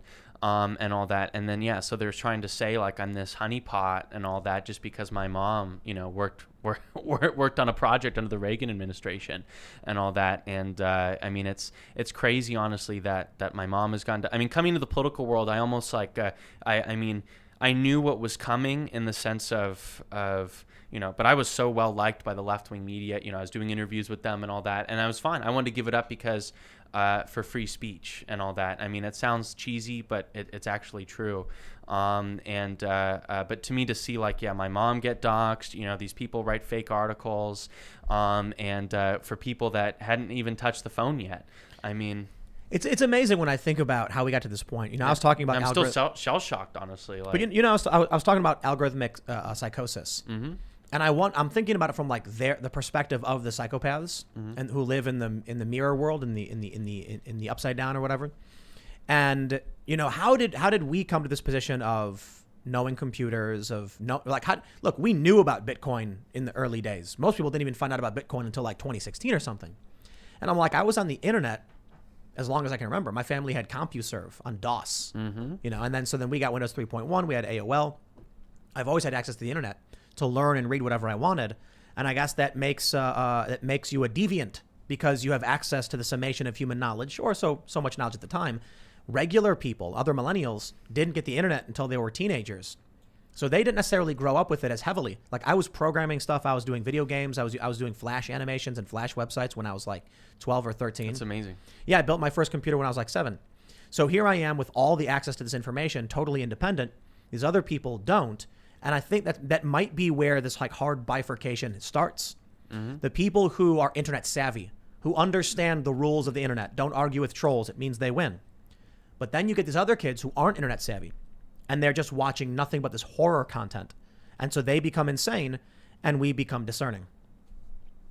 And then you get tough a clash. to say because me and Eric we're like almost different generations. I'm 42, you're 22. 22, yeah, wow, So 20 years apart. That's crazy. We're both internet dudes. Like I didn't get internet until I was 16, AOL, but I'm still What year like was that? 1996 or 4 or 5 or something. 1994, I think. What year were you born? 79. 79. Yeah, so right around there. You look like a product of the 70s. Yeah, I feel like it, man. Just barely. But it's the critical thinking skills. And I don't know if it matters when you were born, if you're going to have critical thinking skills. Realizing what you see isn't necessarily like if you see something 1,000 times, that doesn't mean that it happened 1,000 times. I don't know. What do you? I don't know. I don't know. I just think that there's two different universes that exist. Yeah, it seems like there that. are people who live in the paranoid. It's really funny. There's this very, very high profile podcaster who apparently said that I was one of these people who's too online, and like, oh, there's these people, they're just too online and they live in this world. And I'm like, the people on the left who believe in all of this algorithmic psychosis and are completely unaware of it, they're the people who are too online. The people who believe that Donald Trump was a Russian agent, that's because of the too online people. I'm afraid that it's their lack of critical thinking skills. And if they just watched a lot of like violent action movies, they'd think that was normal too. They've been. How do you tell someone who's spent 15 years of their 25-year life that everything they've seen and experienced on social media as they were growing up and learned was wrong? You encourage them to take psilocybin. Here's an example. That's the only way. Imagine you're in an aircraft hangar, massive. We're talking like 50, 80,000 square feet. This massive aircraft hangar. And we're all looking around at stuff, constantly walking over and asking, what's that? Ooh, that's interesting. And these people are in the corner staring at the corner of the room, pointing, thinking that's reality. It's almost like the allegory of the shadows in the cave. Yeah. That they've been sitting in this cave seeing nothing but police brutality shadow puppets. And so when you're at the door of the cave yelling, that's not real life. They're like, you're crazy. These people are conspiracy theorists. It's a rabbit hole. You know, it's like, what I can't remember the exact quote from Breitbart about walking towards the fire. But, you know, people think, I can't remember the exact quote, but someone said to me something similar, so it might not be Breitbart, that people are scared to walk towards the fire because they think they'll get burned, but on the other side is freedom. And, you know, you walk past it and then everything's normal and you're fine. These people are trapped in the cave, man. Yeah, because the shadows on the wall, it is real life. It's just one tiny fragment of real life. Right, exactly. So they're living in this paranoid, delusional state. They look at what they say when they're like, when they say things like police are hunting black people. Jeez. We know that's not real, but imagine you're 18 and you were 8 years old and you had no life experience. You were playing hopscotch. A few years later, you get on Facebook for the first time, and what do you see? Remember that book we had with Azra? Yeah. Yeah. The CRT book. It was the book where the little kid was like seeing a video on the internet, like 8-year-old kid, and then saying like, "Mommy, what's this?" And the mom's like, "No, don't watch this." And then the little girl finally snaps one day like, "I know the truth about what the police are doing." It's because people realize you'll make money off of police brutality videos. Oh, I think I figured out how to get through to these people, or maybe something that can help is my mom. I used to play video games a lot. My mom would be like, "It's not real. This isn't real. This isn't." But what she didn't realize is if she just told me this is real, but there's more. Look, these are also things that are real. So acknowledge that what I was doing is real. Like if I'm playing a video game and it's a character and a story in my mind, that is reality. It's just a fragment of this greater reality. So if you acknowledge like critical race, all these theories and things, yeah, they are real. They are valid concepts, but there's more. There's a meme where it's like there's this guy playing video games, and then his dad walks in and he goes, "Hey, do you want to play this cool new game? Basically, you have to go on adventures. You try and raise money to buy to buy artifacts and items to improve your character's stats, become better equipped, stronger, and faster. You make friends." And he's like, "Yeah, you make friends along the way." And the dude's like, "Wow, sounds awesome." And then he shoves him out the door and he's like, "Have fun." It's life, dude. That's funny. Life imitates art and all that stuff, you know. Shall we read super chats? Yes. Let's go. It's time. Let's read all the super chats if you haven't already. Give that like button a little tap. Subscribe to this channel and become a member at timcast.com so that we can hire more and more and more journalists. The next person we're going to hire is probably the fact checker. And their whole job is going to be just to read the website and then yell at us. Yeah. And then they're gonna have like an Is it going to be New York Times fact check level though? it's going to be like No. so we're gonna be like so strict with our fact checking. Good. Like not even just checking facts, but also checking framing. Like if someone says, you know, Ian is Ian Crossland, comma, the absurdly skinny co-host from Timcast IRL, comma, we'd be like, absurdly skinny, that's poor framing. We gotta, you know, That's you opinion. can call him skinny, I guess, but absurdly, like we don't need those adjectives in these. So I actually had an email. Someone emailed me saying they were upset about an article. Not upset, but they're like, "Hey, this article's like really loaded." And I went and saw it and I was like, "Oh, geez." And I had to go and I went in and immediately issued a correction. Like none of that loaded garbage. So we're actually planning on covering a lot of the election audits and stuff like that. And so we're going to have like the statements from the Democrats and what they've been saying about it, statement from the Republicans, but we're not going to play stupid games with framing and adjectives. We're just going to be like, here's what they're saying, here's what they're saying. Beautiful. You decide. But let's read these super chats. Give them to me. All right, let's see. The Curly Afro says, for women being drafted, proved they're a separated lightweight, quick-moving force. Integrated forces is horrible idea for reasons. As a former FMF hospital corpsman, 3rd class, sexual assault is a giant issue and problem in the military for both genders. It is, yeah. Wow. Velvet Schwinkter says, FreedomPhone is as good of a phone as Linwood is a lawyer. Okay. That's pretty good. That's hilarious, honestly. The Dashing Rogue says, is the FreedomPhone the Umidigi A9 Pro? I believe it's actually just the Umidigi A9 or comparable to. That's the specs that I pulled up. We have slightly different specs. You can look at the specs on freedomphone.com, and there's a specs button right in the nav bar. So feel free to look at it. It's a custom phone, and it has different parts, but no. And obviously the different operating system as well. They say, I read your company's privacy policy, and I'm wondering if you sell your company, where does my data go? Where does our data go? So, yeah, I mean, all that we do in our privacy policy is we say, hey, we track just your name and your address if you buy a phone, and that's it. So if you want to do like a return, and one, I don't want to sell, and then two, even if somehow, that happened, and one, I really don't think I will. Even if somehow that happened, it would just be your name and the address if there's like a return or something, and those are all kept private. All right. Warframe for the Win says, does the Freedom Phone have physical hardware switches like the Pine Phone and Librem 5? No, that's something we want to add. We feel very confident. Like you can literally go in at in your settings, and in a much better way, just like literally turn things off. We want to be able to add that. But I think the problem with those other phones, although I like anyone doing honestly, a secure phone. That's something we want to do, but yeah, the problem, we wanted to make a phone that was usable and quality, and that was one of the first things that when making a privacy security phone is that it was usable for a normal person. And I tried out all the privacy phones, and a big problem was, although they were secure, so I love that part, but they just weren't usable. So that kind of ended up affecting the usability, and at the operating system level, we just feel so confident. But I think that's something we want to add in the future, maybe a Freedom Phone too. What was the problem with the usability with those? It just ended up making it like super insanely bulky, and that was a problem. Like physically large? Yeah, physically large. So that was a problem on our side, and it didn't really fit in the hand well. So we had like a bunch of prototypes at our design lab, so we ended up going with this option as the best option. We felt very confident the operating system level security was good enough. Right on. And we're gonna open source actually the operating system coming up as well. Cool. So that way people can look at it. Cool. Shepperton Studios says, hey guys, just joined timcast.com today. Love the content. Are there any plans to be able to cast to Chromecast, etc.?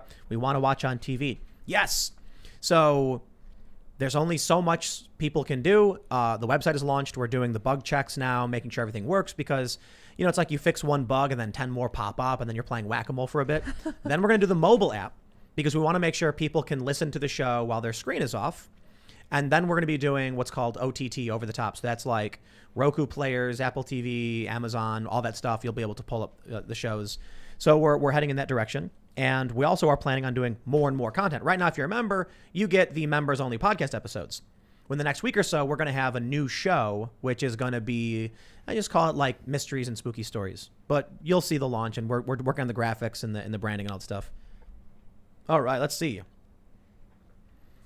Jonathan Duger says, not naming that other production when confronted about it is not a good look. And it seemed like a deflection. Seems a little shady. Referring to the factory, the other factory. I'll literally post on the website after this. It's just in a name I can't pronounce. Like it's literally that. And we just added, so it sounds shady. It's like, I can't say the Asian word. I can't say it. So I feel like that's it. I'll put it up on the website for anyone that's concerned. So I guess I have a little bit of an ego. I don't like looking stupid, but you should write it on a card, just like hold it up. Write on a card, yeah. Lua Coder says, Tim, there are certain Samsung phones that are bootloader locked and you cannot install custom operating systems. Some people are stuck with that. Yes, I've experienced that. Mm-hmm. That's annoying. Mm-hmm. All right, let's see. Brenton Dean says, this phone comes out right after the story of intelligence agencies making and distributing the same type of ghost phones to a crime ring. And this is being sold as the perfect phone for dissidents, not suspect at all.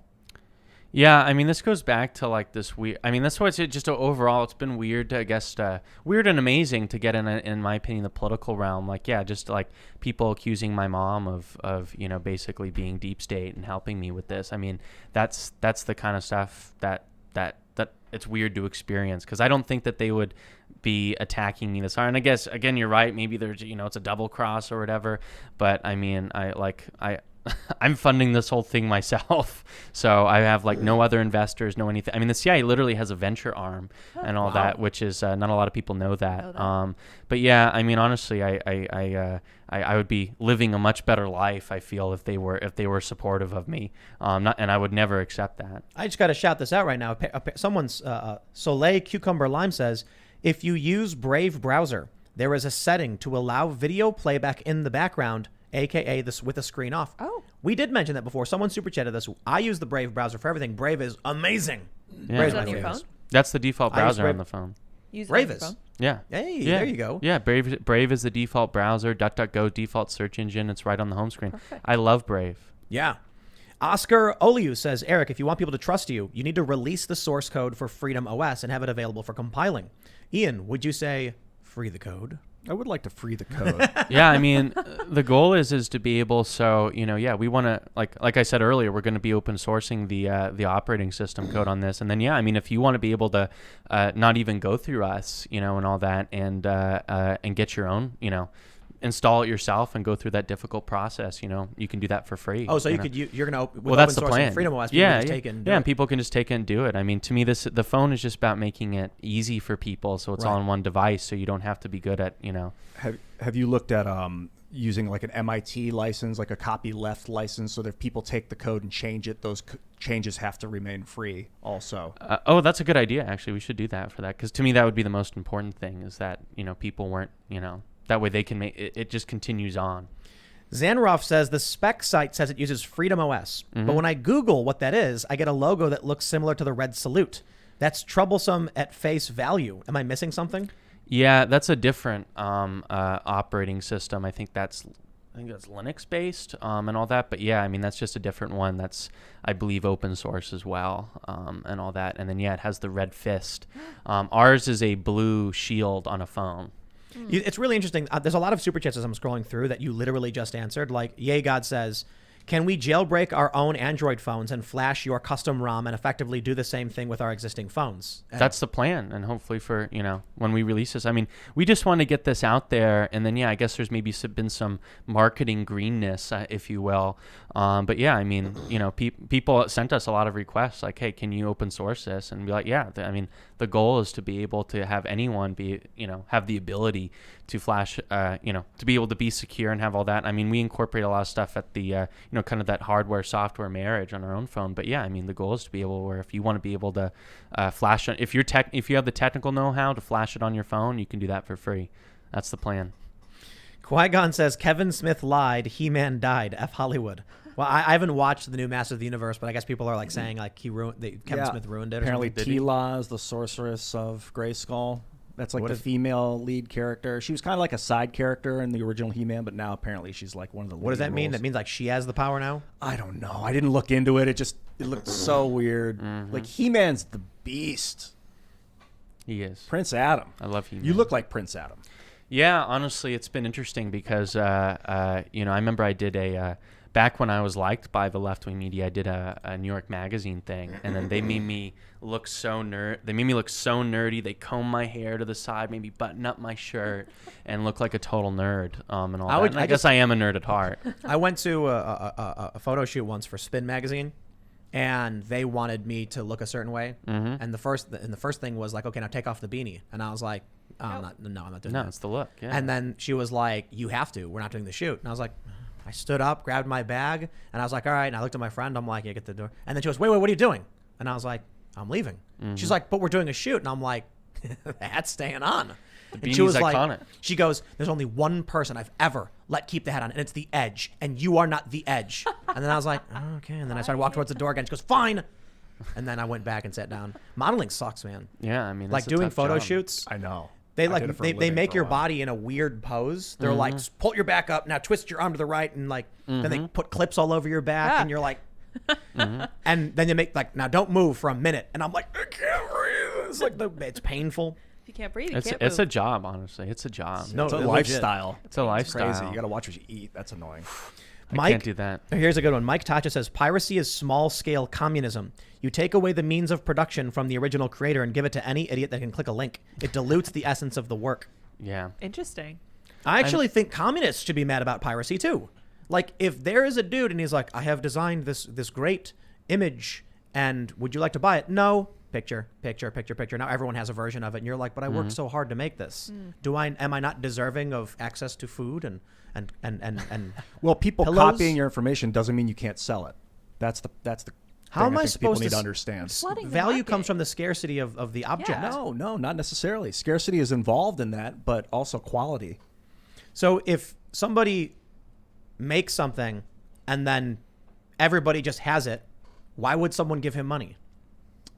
If everyone has it, that means it's probably something that needs to be commons. Like a song. No, commons is in common license. Right? So like I write a song, Like common, like and then it took the what commons, like it took us several months to make Will of the Yeah. People. right. So for me, that was kind of just like, a side project. I'm not worried about losing money on it. It was expensive. We're not going to make $1 million off or anything. But maybe there's a hope, like, maybe it'll sell, we'll make money. But we're in a new era, honestly. Like, people listen to that on YouTube. But all of that work we put into that, if it was any other person and they took off time from their, like, this is their job and it's entertainment, people value it and they want it, and then everyone gets it for free, how does he get the money to buy the instruments? How does he get the money to pay for the recording process? How does he do more? You sell the song for 99 cents a download. That doesn't mean just because 1 million more people get it for free doesn't mean you're not going to be able to sell a bunch of more copies of the song. Well, that's $1 million. It literally does. Yeah, but those people may not have bought it. In fact, usually when people copy things for free, it's because they can't afford things. And I think that proliferating the there's a large information, percentage of people who would have bought it who don't. maybe you don't know, but I think proliferating the information. What do you mean? That's true, I though. think That that happens all the time. proliferating the information makes people more excited for that information. For the regular person who says, if it costs me 10 grand to work to produce this song, I at least need to make 10 grand back, and then everyone copies it and shares it online, and now the guy makes no money, his business ceases to exist. It actually happened with Kick-Ass. Kick-Ass 3 got shut down because Kick-Ass 2 got pirated so much that they said, we didn't recuperate our losses, we're not going to do another movie. It's not worth it. Nick Cage was in the first one, right? He was in the first one. My understanding is it didn't do well enough.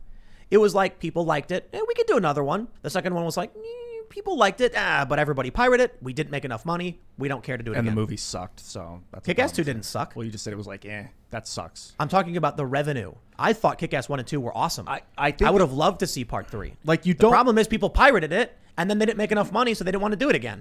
You don't want people to copy and sell your content. It's not about selling it. It's about if they're going to invest $100 million in a movie, they at least need to make $100 million. Now, I know Hollywood plays dirty games with how they calculate revenue and everything like that. But what happens is they go, how much did we get back on this? We got pirated like crazy. So people like it. They do, but we're not making money. Scrap it. Now, I don't get to watch a movie I like because people didn't want to pay for it. I don't even think pirating things means that people like it. I don't like that word pirate. Right. I liked the movie and people pirated it. So now I don't get to. Yeah, but them copying the movie doesn't mean that they liked the movie. They just wanted to see it. What does that have to do with anything? You just said that 100 million people pirated it, so they like it. That doesn't mean they like it. I didn't say that. I said I liked the movie, and then people pirated it, so now I don't get to see the sequel. I think artists being able to make money is just really important. And I think, I understand if people can't afford, but then, I feel like if the artist wants it to be available for free, that should be his choice rather than just some guy. And again, I feel like a lot of it's just a lot of people trying to cheap out, and 10% of it. This is inherently like, I wouldn't even call this a leftist worldview because the left hates the idea of exploitation of the working class. This is just like, what we're doing with the Fediverse project is an act of charity in a sense, that I can plan out funding for a project and people can donate their time to it to give something for free to a lot of people. But there's a lot of people, we've already had this conversation, who need to work full time to make this thing happen. Okay, I can and will provide funding to make sure we make the world a better place because I'm not worried about it. Timcast is successful. And that means, what are we going to do? Like I said, I don't want to buy a Ferrari. I want to make the Fediverse app so that people can live better lives and have their speech and their rights protected. Now, as for that person who's going to do the hard coding, he needs to eat food. He needs to actually have a house. I have to give him money to do it. What if he said, okay, I'm going to work on a project that's going to make everyone's lives a lot better, and he didn't have access to funding. Who's going to pay for it if everyone just takes the code and then rips it from him? How can he actually work 40 hours a week and then get nothing back for it? Because it's not stealing to take his hard work from him. This is what I'm talking about. You need a technical solution because people are going to copy information. It's never going to stop. Sure. The whole idea of an artist being able to make money It didn't exist until the 1920s, until radio. That's and not then true at all, You couldn't there was no mass media. A singer and musician would have to go play shows at an inn every night to make dinner for the night. That's about any industry. There were actors were not any industry. I'm talking about entertainment. That has nothing to do with it. Movies and TV, digital art. It didn't exist 150 years ago. It's new art. Stealing architecture blueprints and copying them and pasting them is the same thing. No, it's very different. Stealing someone's blueprints is very different than making a copy of them. What? I'm literally talking about if someone designs a building and comes up with engineering practices and then people start copying it and sharing it all around and that guy doesn't get compensation for it, he won't be able to keep innovating. His career is done. He will starve and he will lose his livelihood. The point you're making that I agree with is that if he's not getting, if they're copying his art and then selling it and he's not getting compensated, that's a problem that we need to put into the code. That you need to be able to follow where the data came from so that the original creator gets a portion of the sales. And if there's no sales because they're just copying it, then what's the harm? The guy can't make more music? Well, it's up to the guy. It's not up to the people that are copying the information. Ian, if the guy continues to make music, teleports in front of his mouth. They weren't going to buy it anyway. They copied it because they couldn't buy it. Why are you assuming they were or weren't going to buy it? Clearly, some people who like it would have bought it. I don't think either of us should assume that it would have been sold. Just because someone made a copy of it doesn't mean that they would have bought it. Revenues literally dropped when Napster came out. People actually saw revenues go down. Now, I don't care about multimillionaire celebrities, but when we're talking about a regular, hardworking person, you like his work, you want his work to continue, but then everyone just copies it instead of buying it, that's a problem. Yeah, but everyone does not copy it instead of buy it. That's the situation. And people still buy So stuff. the revenues dropped, and we actually saw this for a lot of people. I have friends who lost their jobs around this time. Dude, okay, the market's changing. Actors are severely overpaid. Musicians get paid millions. In the 90s, So musicians people were getting paid were millions. stealing Millions. That's ridiculous. My friend's like, I've produced this short film. I would like to show it to you. If I can get everyone to pay me $1 to watch it, I can continue to do work. And they said, meh, I'll just digitally copy it. Yeah. You think that making a movie should make you a millionaire? I mean, you think that these actors should be getting $30 million for a movie? That's insanity. Ian, you are clearly getting triggered because what your argument is makes no sense. I'm telling you the reality of the world right now. And no, you're you've just totally saying that, lost the oh, no, plot. they shouldn't do that. That shouldn't be. So let's make it illegal and punish people. Like, when did I say that? You're saying that they shouldn't be able to make the I said copies? I What said are you it was saying? wrong. They went after those guys. It's for those wrong. big fines. Okay. I said when they gave that guy a massive fine, started going to people's houses, I said that was wrong. It was insane. It's like the 3D. We're talking like 3D printing We're talking guns. about Like it's a going very simple morality that piracy was destroying the livelihoods of the people who made the work. No, it was maybe reducing their income, but it was not destroying their livelihoods. There are a lot of people who lost their jobs over this. Who? Friends of mine. Possibly. Not possibly. Literally people I know. Like the whole industry is changing, I remember dude. my friend automation is, many people are going to lose their jobs because the automation is taking it away. And you know what's funny is that they already solved for this problem. You're defending something that doesn't exist anymore for the most part. No, I'm trying to solve Amazon, for copying Paramount data. Plus, Netflix, all of these services have solved for that problem and revenues came back. It was a bad thing that happened. My friend once sent me a video saying, please share this. And it was a PSA about like all the people who had lost their jobs in the industry, PAs, people making $12 an hour because their studios were downsizing after they couldn't turn a profit on making short films anymore. Because those studios were overblown. Look what we're doing right here in your house, See, this is the problem, dude. Ian. People seem to think that movies are only blockbusters. But see, I have friends who were PAs and worked in the industry, and a lot of movies are actually low-budget short films. There is a massive amount of low-cost dramas and comedies. Now that special effects is getting better, we're starting to see low-budget sci-fi and fantasy. And then at the cream of the crop, the top of the top, what you see is Marvel movies. My friends were working on low-budget films that cost $100,000. They lost their jobs because these things would get posted online and then shared, and nobody would want to pay for it. Dude, that all got solved though. That's with not streaming because services. of digital. I mean, there's 100. How many more movie makers are there now than there were 30 years ago? Because it's more accessible. You can buy a $3,000 camera, spend like $4,000 on audio equipment, and make an incredible movie. We're going to move on because I don't think you're arguing anything anymore. Ayabat says, Eric, love the FreedomPhone. You should consider preloading them with a Zcash wallet. I think you know what Zcash is, right? Yeah. I love Zcash. Zcash is a cryptocurrency with the strongest privacy guarantees. Ooh. Also has encrypted messaging feature. Yeah, wow, really? Zcash, shout out. I'm a huge Zcash fan. Monero's good, but Zcash is. I love Zcash, and that's a great idea, actually.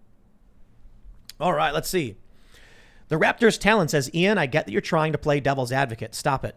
You're trying to use nonsense to argue with facts. Piracy in the context of the internet is not simply theft of content. It is theft of income. By copy pasting onto the internet, you are robbing them of their ability to make money. You're assuming that because someone made a copy that they would have bought it. That is an assumption. We know for a fact revenues went down, right?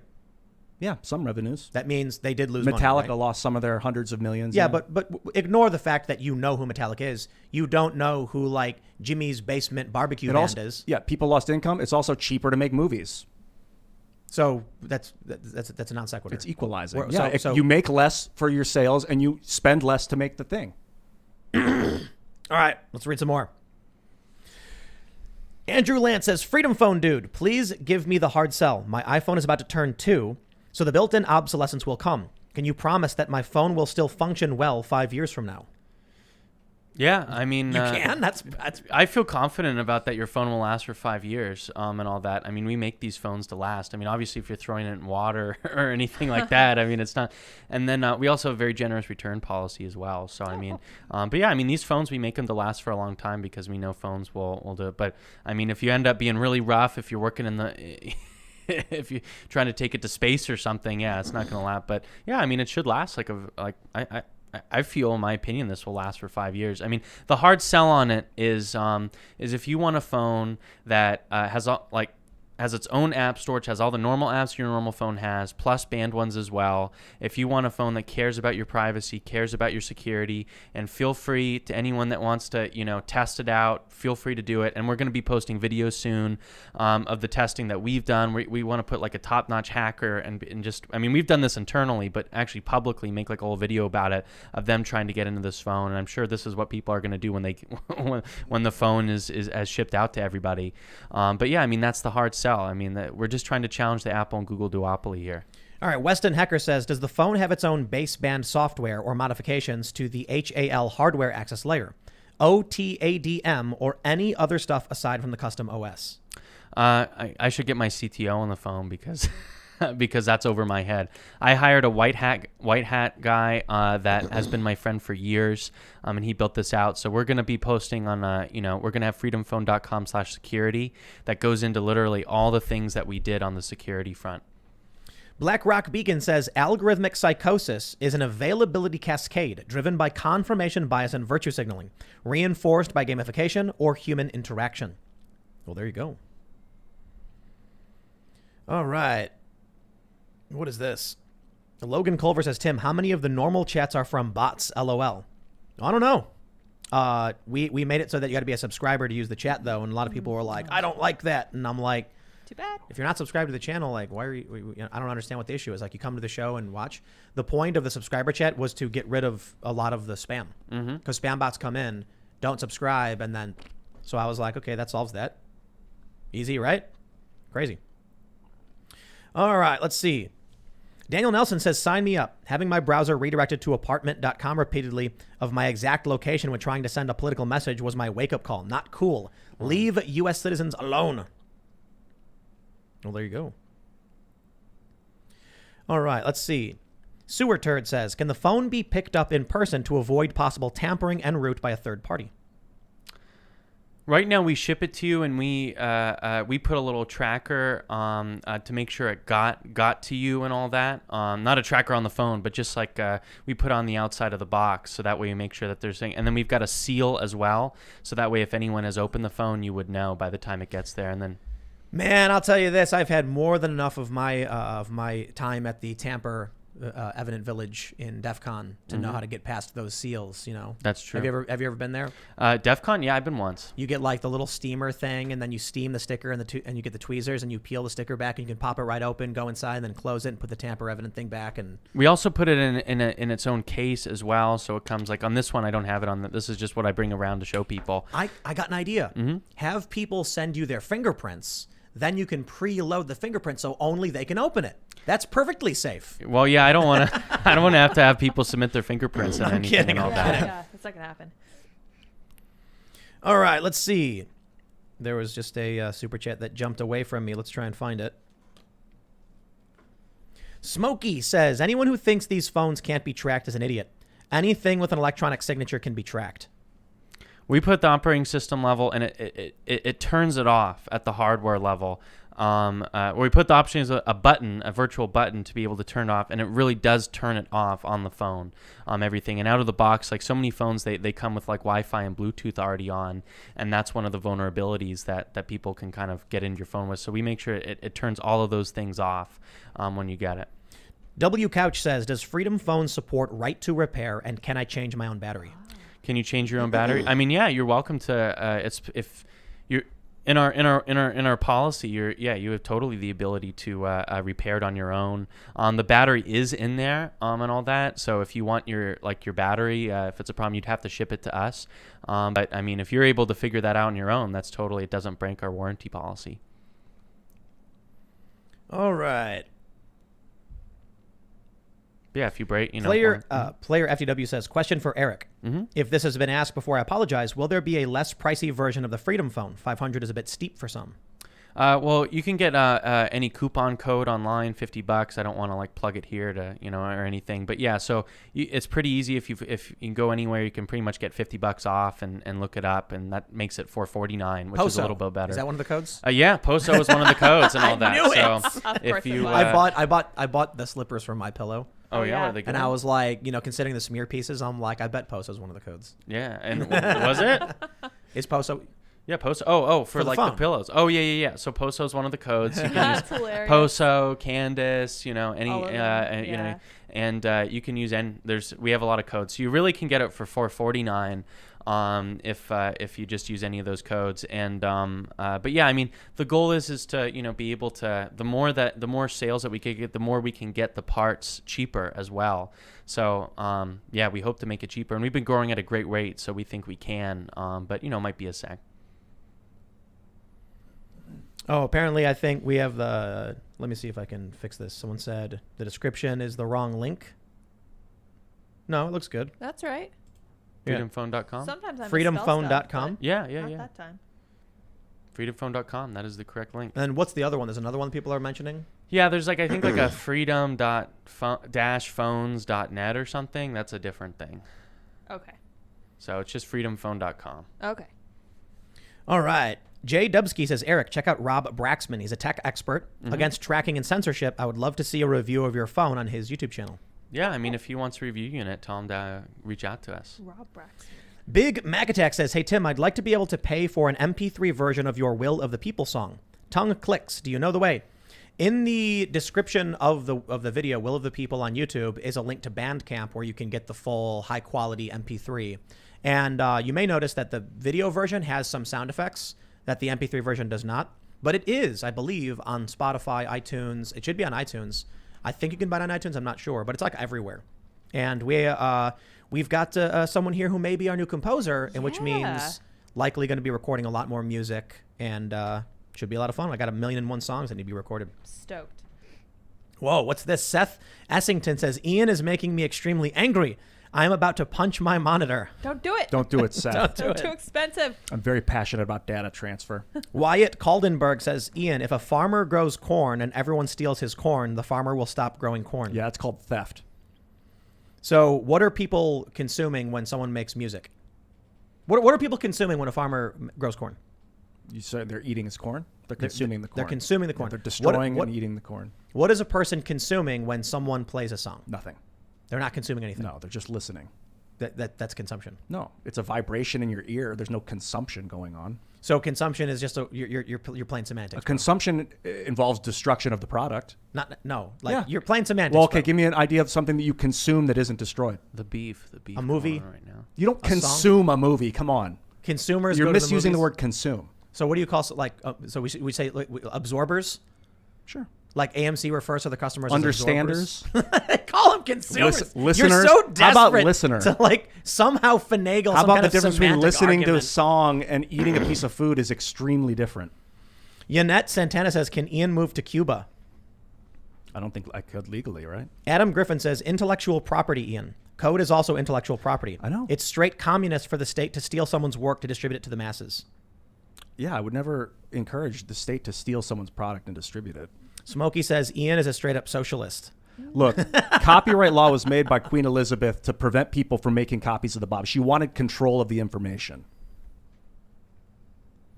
X-Runner says Ian loves blockchain but hates NFT. Are you not an NFT guy? No, I love NFTs. Oh, okay. I was about to say. But you can't copy it. Full of nonsense. Non-fungible. All right, let's see. We'll just do. We'll get a couple more in here because we're getting to the bottom. Thomas Conservative says censor proof is great, but what about when you want to be tracked? Having an alibi for your location can sometimes be useful if cops come knocking. Well, I'll respond to that right away, just saying, just get a receipt for your donut. There you go. Yeah. Yeah, I use my credit card, even if I don't need something, just every once in a while, just so that way you can get a little paper trail of yourself. Yeah, I like that. Yeah. But you have the option if you want to turn that some tracking, like if you want to use GPS, you have the option to turn that on if you want. Yeah, exactly. And then if there's even if you want an option to download an app, although we silo it and all that, we're not going to ban you from using Facebook. You're welcome to, although I discourage it, and you'll get a warning when you download it. And we silo it, so it is more secure than using it on another phone. But what you do if you're scrolling on Facebook, Facebook will see that if you're using that app, but they won't see or be able to do anything on the rest of your phone, like listen or anything. Good. All right, let's see. Hank Trey says, I need a shout out my cat. He passed away a week ago, and I miss him dearly. Rip Louie. Aww. Louie. Sad to hear it, buddy. Sorry. Rip Louie. I had a cat. I that was my favorite pet. I love dogs, love them, but I had a cat, and she was like a dog, and she was so sweet. Special. Dan9S says, Ian, if nobody pays for art, the artist will be forced to make a living by other means and won't be able to make as much art. Well, if you're making art for anything other than the love of art, then you're doing it wrong. So artists shouldn't be allowed to have like food and a shelter? What do you mean allowed? Of course they're allowed. So if there's an artist and they're like, I would like to paint a picture, they don't but deserve it, if that's what you mean. You don't deserve things in life. You have to earn them. Well, so if someone does art to make money, but art is not a profit thing. It's art is a. It's the ability to do more. Like we live, it's the ability to make more art, right? If someone wants to buy to more canvases and buy more painting material and be able to have, so rather than it, I think the goal is always to have art be a full-time job if you're really into that. Not a full-time job, but something that you can do full-time. If you can control the flow, the output of the flow of your data, then you can profit off of it. But once you lose control of that flow, you live in a dark world, Ian. It's called reality. Welcome. No. In my world, people just come to agreements on how to make sure someone who produces art can live a beautiful life. But in your version of reality, just because the possibility exists, artists should have to work other jobs and do art on the side. My middle name's Art, dude. I think that G Prime 85 over here with these beautiful pictures of Joe Biden eating children should be allowed to be compensated. And you know what? I paid him for the art. Yeah, but now 1 million people are watching this show and seeing that art for free, and he's not making money on it. They don't have it on but their it's walls. making him more famous, and it's making people want to buy them more. Yeah, so some people are the 1% of artists, and they can make tons of money off of people displaying their art because it's so good. But what about somebody who just draws like, a landscape? And that one's, you can't see that one. It's not even on the camera. Should that person just be like, well, it's for the love. I'm going to work 40 hours to make this, but I should not get paid. Well, you're talking about making art. It's a fun job. They used to have patrons like Leonardo da Vinci or these people. Michelangelo. They would have to find someone to fund them to make their art. But I think an artist shouldn't have to have a sugar daddy or anything to be able to produce things. But this whole should and shouldn't thing and what people deserve is like, I don't like that conversation. You earn what you're worth. Reality dictates. People shouldn't steal corn. The whole should, I don't like this whole should and People shouldn't can steal thing. corn. You can walk right up to a farm and just take it all. Well, no joke. Because the farm is so massive. Like there's one farm not too far from here. It's a 100-acre apple orchard. Anybody can walk in and just take the apples. Yeah, well, if you have a warlord hoarding everyone's corn and they have to go steal it from the warlord to survive, and you made that up. That has nothing to do with the local farm. You just said people apples. shouldn't steal corn. They should not. What if there's a warlord that has taken all the corn and now people have to steal it from him to survive? Ian, you are so desperate for this argument. We are black talking and about white. a farmer who grows corn, and people can just walk up and take it. And you said that we shouldn't talk about should or shouldn't. No, people shouldn't take his corn. People should pay for it. People should pay for the art. There you go. Just because we found out a way to duplicate things online doesn't mean people should not have to pay for it. Hey, man, I want to code a solution. This is the whole point. I think they did. I think streaming services have solved the problem. But you make like 0.001 cent every time someone listens to it. It's not really a solution. Spotify makes way more money on those artists. I think it is. It's better than free, I guess. Yeah. You could argue you're that, adapting to an but existing market. I would like to see the user dictate the sale amount. Like I would like to see people be like, Spotify, you're going to pay me if you want to, but I don't know. People want to get their art seen and heard too. So it's. But I think that then we're in agreement then, because I think the artists should be getting paid what they deserve for their art. But what is that like? If you make 100 million copies for free, then what are those copies really worth? 100 millionth of what the original was worth? I mean, if they're free, they're free. Yeah, like now you can proliferate data. Back in the day, you could play a song and that was it. Mm-hmm. You had to pay money to go listen to that. Now you can make 100 trillion copies of it at the cost of next to nothing. Mm-hmm. So are the value of those copies also 100 trillionth of the? Here's the probably. Thing. When people would buy an MP3, you would get $1 for the MP3 and their right to listen to that song whenever they wanted. Now, when I listen to a song on say Spotify or Pandora, each listen has a value to it. So it's instead of just one transaction, it's a prolonged transaction. The more people listen to your music, the more money you make. That's solving for that problem. Because now I don't got to worry about buying. I can literally pull up Spotify because I have a subscription and just pick up whatever song I want. And then I can listen to it and don't got to worry about it. And it's easier than finding some torrent website to download an album. I remember back in the day with like Kazaa and LimeWire, you'd see like, I'd be like, oh, Bad Religion. And then you'd click it and it would be Metallica or something. And I'd be like, this is dumb. Or, what was my favorite? People who would name files after their own, like they would upload their own band, hoping that like calling it Metallica would get me to listen to their band. That's hilarious. Anyway, my friends, it's been a blast of Friday night. Thanks so much for hanging out. And for all the super chats and the likes, smash the like button, subscribe to the channel, share the show with your friends. Friday is a chill day. So make sure you go to timcast.com, become a member. Members only segments go up Monday through Thursday, but we're going to be adding more and more shows. So hang tight, because once we get these next 2-3 shows, the D&D show is going to be happening. We're having some D&D people come out, not this weekend, but the next weekend. Yeah.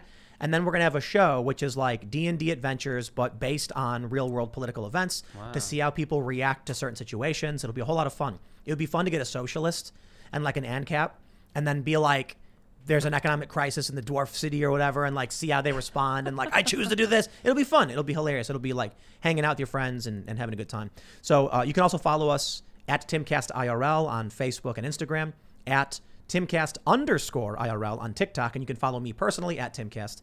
Do you want to shout out your social media or anything else, Erik? Yeah, if you want to follow me for updates, it's just at Erik Finman, ErikFinman.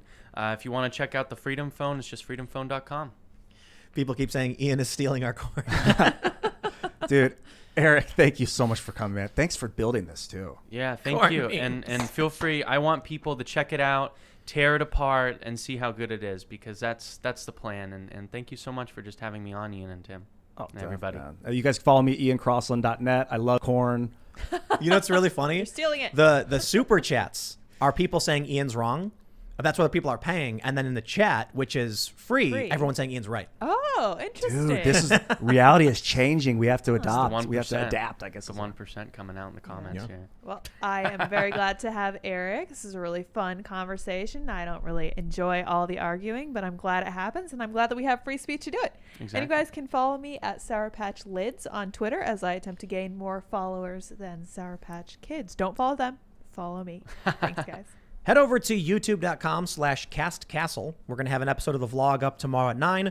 The vlog crew is expanding, and we're hoping to soon be moving into daily vlogs. We'll see if we can get there. We'll make it work. I mean, we're a busy company, but the more people who are here, the crazier things get. And then you'll also see some of the behind-the-scenes stuff when like the guests arrive, and it'll be fun and silly. So again, it's youtube.com/castcastle at 9 a.m. tomorrow morning. Thanks for hanging out. And Ian was wrong. We'll see you all next time. Bye, guys.